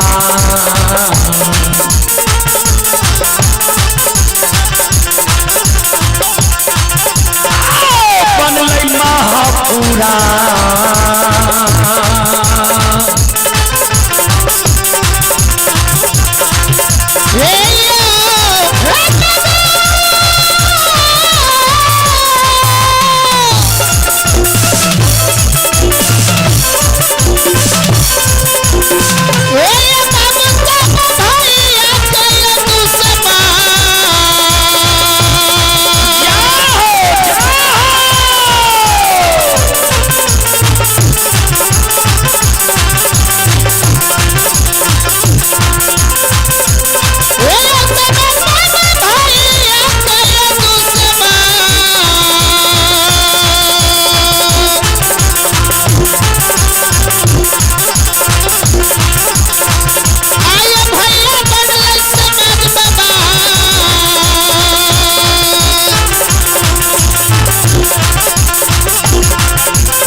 आइए अंशु आनंद और केशव आनंद हमारे यज्ञकर्ता महोदय श्री तेज नारायण बाबू के पोता,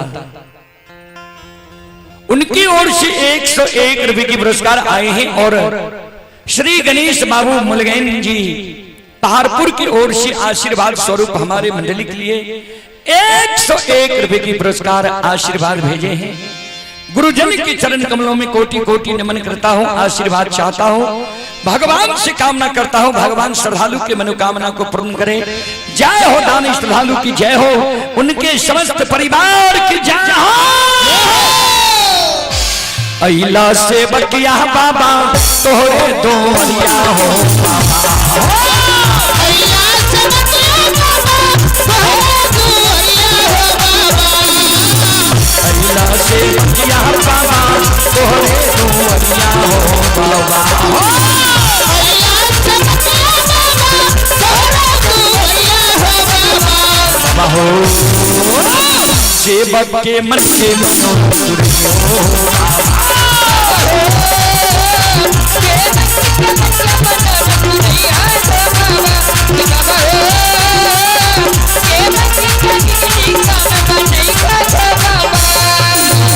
तोहरे दोरिया में अइला पुजरिया हो तोहरे दोरिया में अइला पुजरिया हो एक बेरा तेरी जो शिव पर नजरिया हो एक बेरा तेरी जी हो शिव पर नजरिया हो हिरो से सेवा तोहरे दोरिया हो बाबा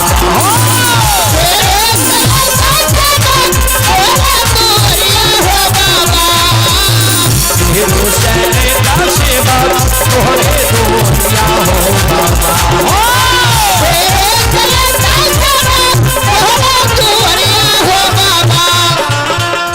बाबा हो सेवक के बिक्री का बनी हो बाबा सेवक के बिक्री का बनी हो बाबा बाबा हो सेवक के बिक्री का बनी हो बाबा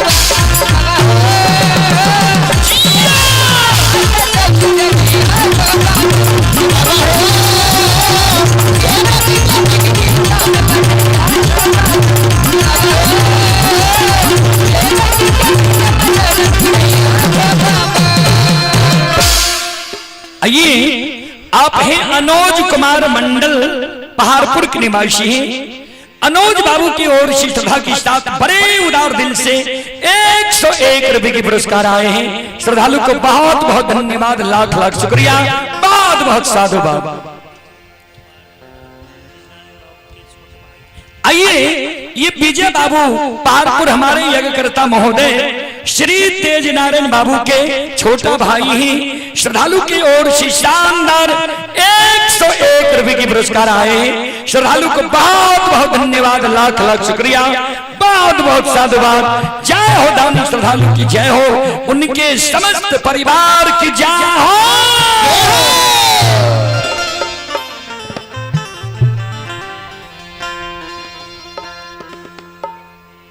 बाबूजी संत शिरोमणि श्रोता बंधु कुर्सी के तनी और पाछा डोला दियो, वो बिछावन आगा में दियो।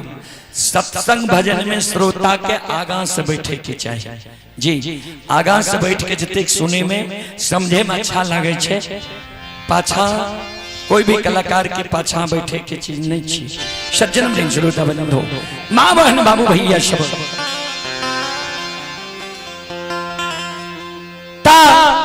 महीना स्पष्ट रूप से कह दिल के काल 12 बजे दिन में तोरा 7 गा चंदन के चेला में जला के मार दबो। जे कारू जे सहयोगी के तोरा पुकार करना हो, पुकार काली है देखबो के तोरा कल 12 बजे दिन में 7 गा चंदन के चेला से बचा पाइला आबै छ।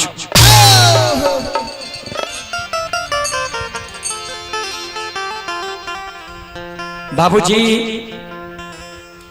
क्रोध के मारे महीनाथ बाबा फुलडाली के फूल के धरती पर गिरा दिल, कमंडल के दूध के धरती पर पलटा दिल। क्रोध के मारे वही जगत से भागल भागल चल गए महापुरा डीह पर। महापुरा डीह पर मंगरू और पंगरू नाम के दो भाई बढ़ई रहे, जकरा कमार और सुतिहार कहे छिए। महीनाथ बाबा आवाज लगावे, रे मंगरू मंगरू रे पंगरू मंगरू, घर छे आंगन छे, घर आंगन से बाहर हो, द्वार पर आ। मंगरू पंगरू दोनों भाई घर आंगन से द्वार पर आवे छे। महीनाथ बाबा के चरण में प्रणाम करे। महीनाथ बाबा के कहे, बाबा कुनो जे अति आवश्यक जरूरी रहे, यहाँ अपना द्वार पर हमरा बोलबे लती है, यहाँ अपने से किया हमरा द्वार पर लिए, कौन एहन अति आवश्यक जरूरी रहे जी यहाँ के अपने से आवे पड़ल। महीनाथ बाबा कल के हाँ अति आवश्यक जरूरी है हमरा, कल के बाबा आदेश करियो न। कल के 7 गो गाछ चंदन जे पोखर के महार पर छे, 7 गाछ चंदन के काट के चेला चीर के काल 12 बजे दिन तक में सरहा घाट पर अघनवा लार के ढेरी के तरह ढेर लगा।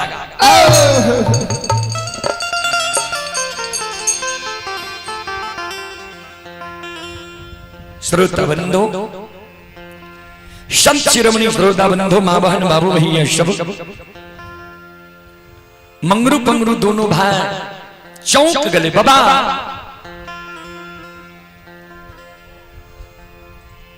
चंदन के पांगल नहीं दे रहा, कहे रहा जे कारू भाई हमर मर गले आ ओकरा हाथ के लगाल चंदन निशानी रह गले। चंदन के कहे पांग भी आ कहे चंदन टूट जेते तो हमरा भाई के निशानी समाप्त भए जाए। आय कोन जरूरी छे जे चंदन के चेला चिरबे बा, ककरे शादी विवाह छे बाबा, या ककरे मुंडन उपनयन छिए, या भोज भंडारा छिए जे चंदन के चेला चिरबे बा। महीना तो बाबा कल के ने शादी विवाह छिए, ने मुंडन उपनयन छिए, ने भोज भंडारा छिए। काल 12 बजे दिन में लक्षणा दुश्मन के आग में जला के मारबर। मंगरू पंगरू दोनों भाई चौंक गले। बाबा भाई के आग में जला के मारबा, से कौन गलती लक्षण कल के जे लक्षण के यहाँ आग में जला के मारबा। कल के लक्षणा कारू के पूजा करे छे, नाम जपे छे। हम कहलिए कारू के पूजा करना छोड़ दे, नाम लेना भूल जो। हमरा मुहा मुही आय कह देते सब बात मान लब, एगो बात नहीं मानब, कारू भैया के पूजा नहीं छोड़ब। जब कारू के पूजा दुश्मन छोड़बे नहीं करते थे, दुनिया में जिंदा रह के की करते। मंगरू रहे बोर, पंगरू रहे छोट। छोटका भाई कल के बड़का भाई के भैया हो, राजा हो या रंग, अमीर हो या गरीब, मानव के उचित बात मुहा मुही कह दे के चाहिए कि न। बड़का भाई कल के मानव के प्रत्येक श्वास से उचित बात बोले की चाहिए, लेकिन बोले की हिम्मत हो की चाहिए। छोटका भाई कल के आए महीना तो बाबा के उचित बात कह देवे, अच्छा लागे या बुरा। पंगरू कल के महीना तो बाबा का बाबा एगो बात कही, कल के बोल, कल के बाबा सुना। हे हो आए भाई गलती कल कये, तो भाई के तू आग में जला के मारे ले तैयार छो किया। तो भाई तोहर बात नहीं मान लक, तोरा आज्ञा के भंग क्या दल, तोरा मुहा मुही जवाब क्या दल। ठीक छे भाई के तू आग में जला के मार दबह, लेकिन विचार करहो तो बाबा, जय बेटा के तू जान से जन्म दलह, ये ओई बेटा के पालन पोषण क्या के जवान करबह, पढ़ा लिखा के विद्वान बनेब, तो अपना जान के जन्मल बेटा का जब तुम कोनो आदेश दबह, तोहर जान के जन्मल बेटा जब तोरा आदेश के नहीं मानो, तोहर पालल पोषल बेटा जब तोरा आज्ञा के भंग कह दो, तोहर पढ़ा लिखा बेटा जब तोरा मुहा मुही जवाब कह दो, बेटा के बाबा तू आग में जला के मार सके छो। महीना तो बाबा कल के रे मंगरू पंगरू, बेटा के कहीं लोग आग में जला के मार लग गए। मंगरू पंगरू दोनों भाई के आंख से आंसू गिरे लगे। बाबा हे हो बेटा गलती करतो तो बेटा के आग में जला के नहीं मारबो, आय भाई ज गलती कैल कये तो भाई के तू आग में जला के मारे ले तैयार छो। जबकि बेटा मानव के बार बार मिल सकई, बेटा मर जाए, पत्नी मर जाए, दोसरो शादी मानव करे छे, ओहो से बेटा जन्म ले छे, जान के जन्माल बेटा कहावे छे। बाबा तू तो अपने पढ़ल लिखल विद्वान छो। गोस्वामी तुलसीदास जी महाराज रामचरितमानस में की लिखनी है, ध्यान से सुनो। सूतबीत नारी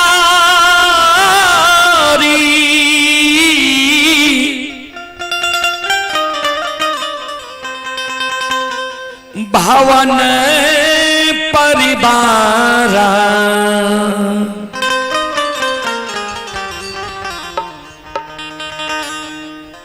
हो ही जाई जग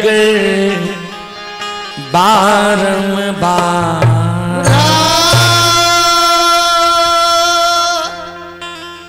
सूत बीत नारी भवन परिवारा। सूत माने पुत्र होय छे, बीत माने धन होय छे, नारी माने पत्नी होय छे, भवन माने घर होय छे।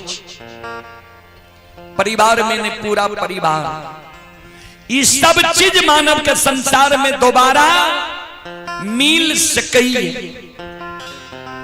फिर लिख लिखिए गोस्वामी तुलसीदास जी महाराज रामचरितमानस लंका कांड में,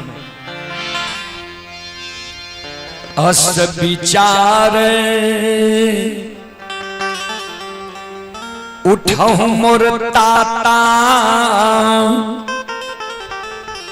अमिली है नो जग में सहोदर भ्राता।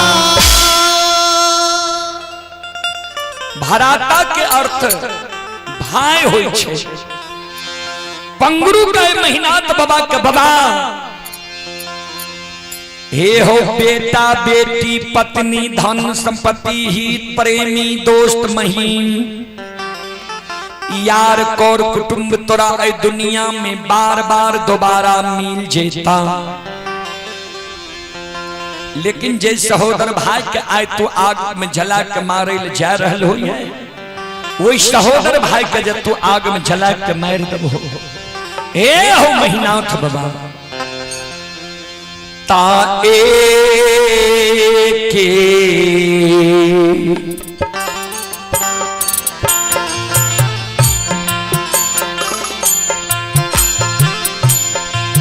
आहु को ओए खाके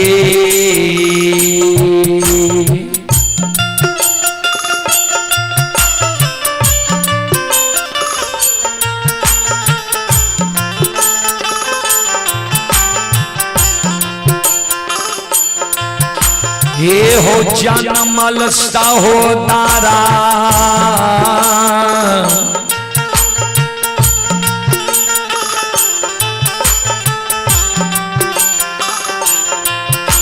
महीना था बाबा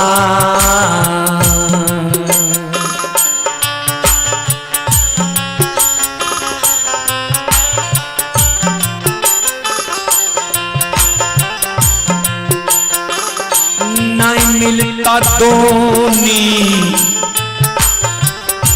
यहाँ हो।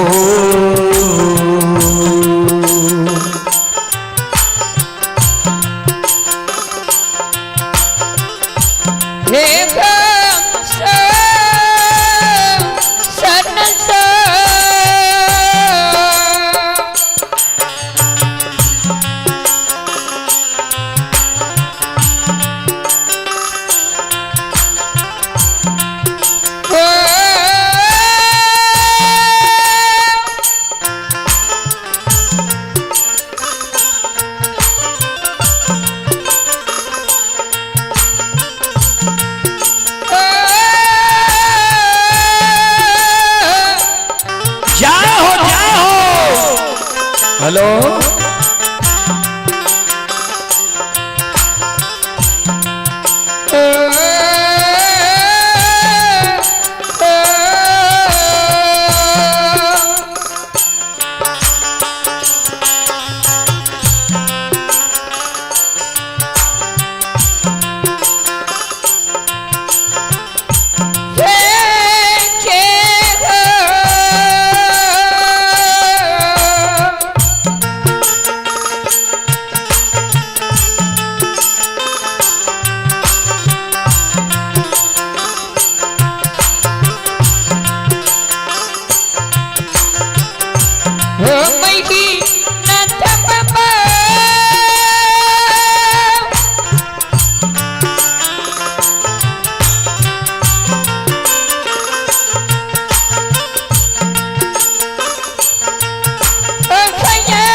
जन्मल सहोदर भाई तोरा दुनिया में दोबारा नहीं मिलता बाबा।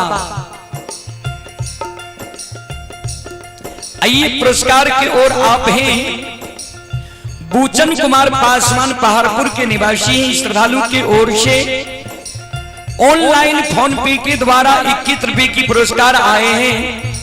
सविंदर कुमार यादव ग्राम पिपराही थाना लौकही जिला मधुबनी की ओर से 21 रुपए की पुरस्कार आए हैं। श्रद्धालु को बहुत बहुत धन्यवाद, लाख लाख शुक्रिया, बहुत बहुत साधुवाद। जय हो दानी श्रद्धालु की जय हो, उनके समस्त परिवार की जय हो।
मंगरू पंगरू दोनों भाई महीना का बाबा के कहे बाबा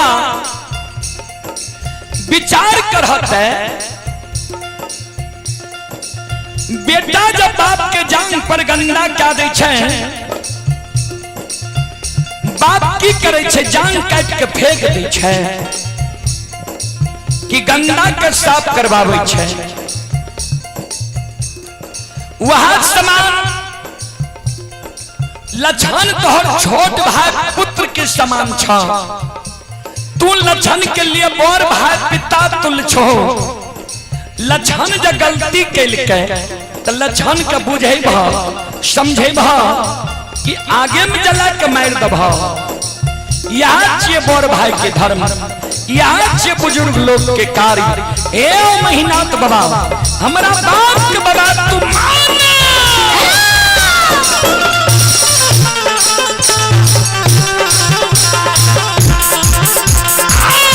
लछन के आगम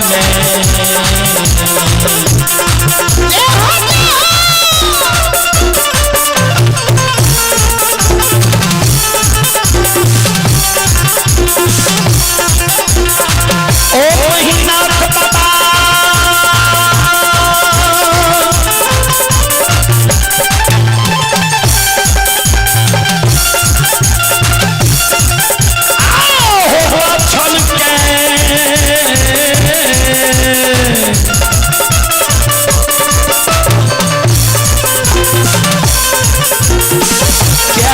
आगम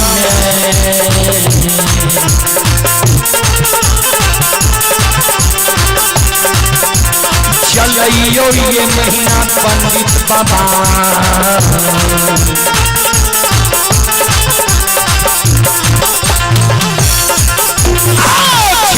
तो हो तारा हो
बाबा लछन के आगमनी जला लछन तोहर सहोदर सागा भाई छिया। महीना तो बाबा कल के रे मंगरू पंगरू तोरा हम आदेश दैले एलियो ये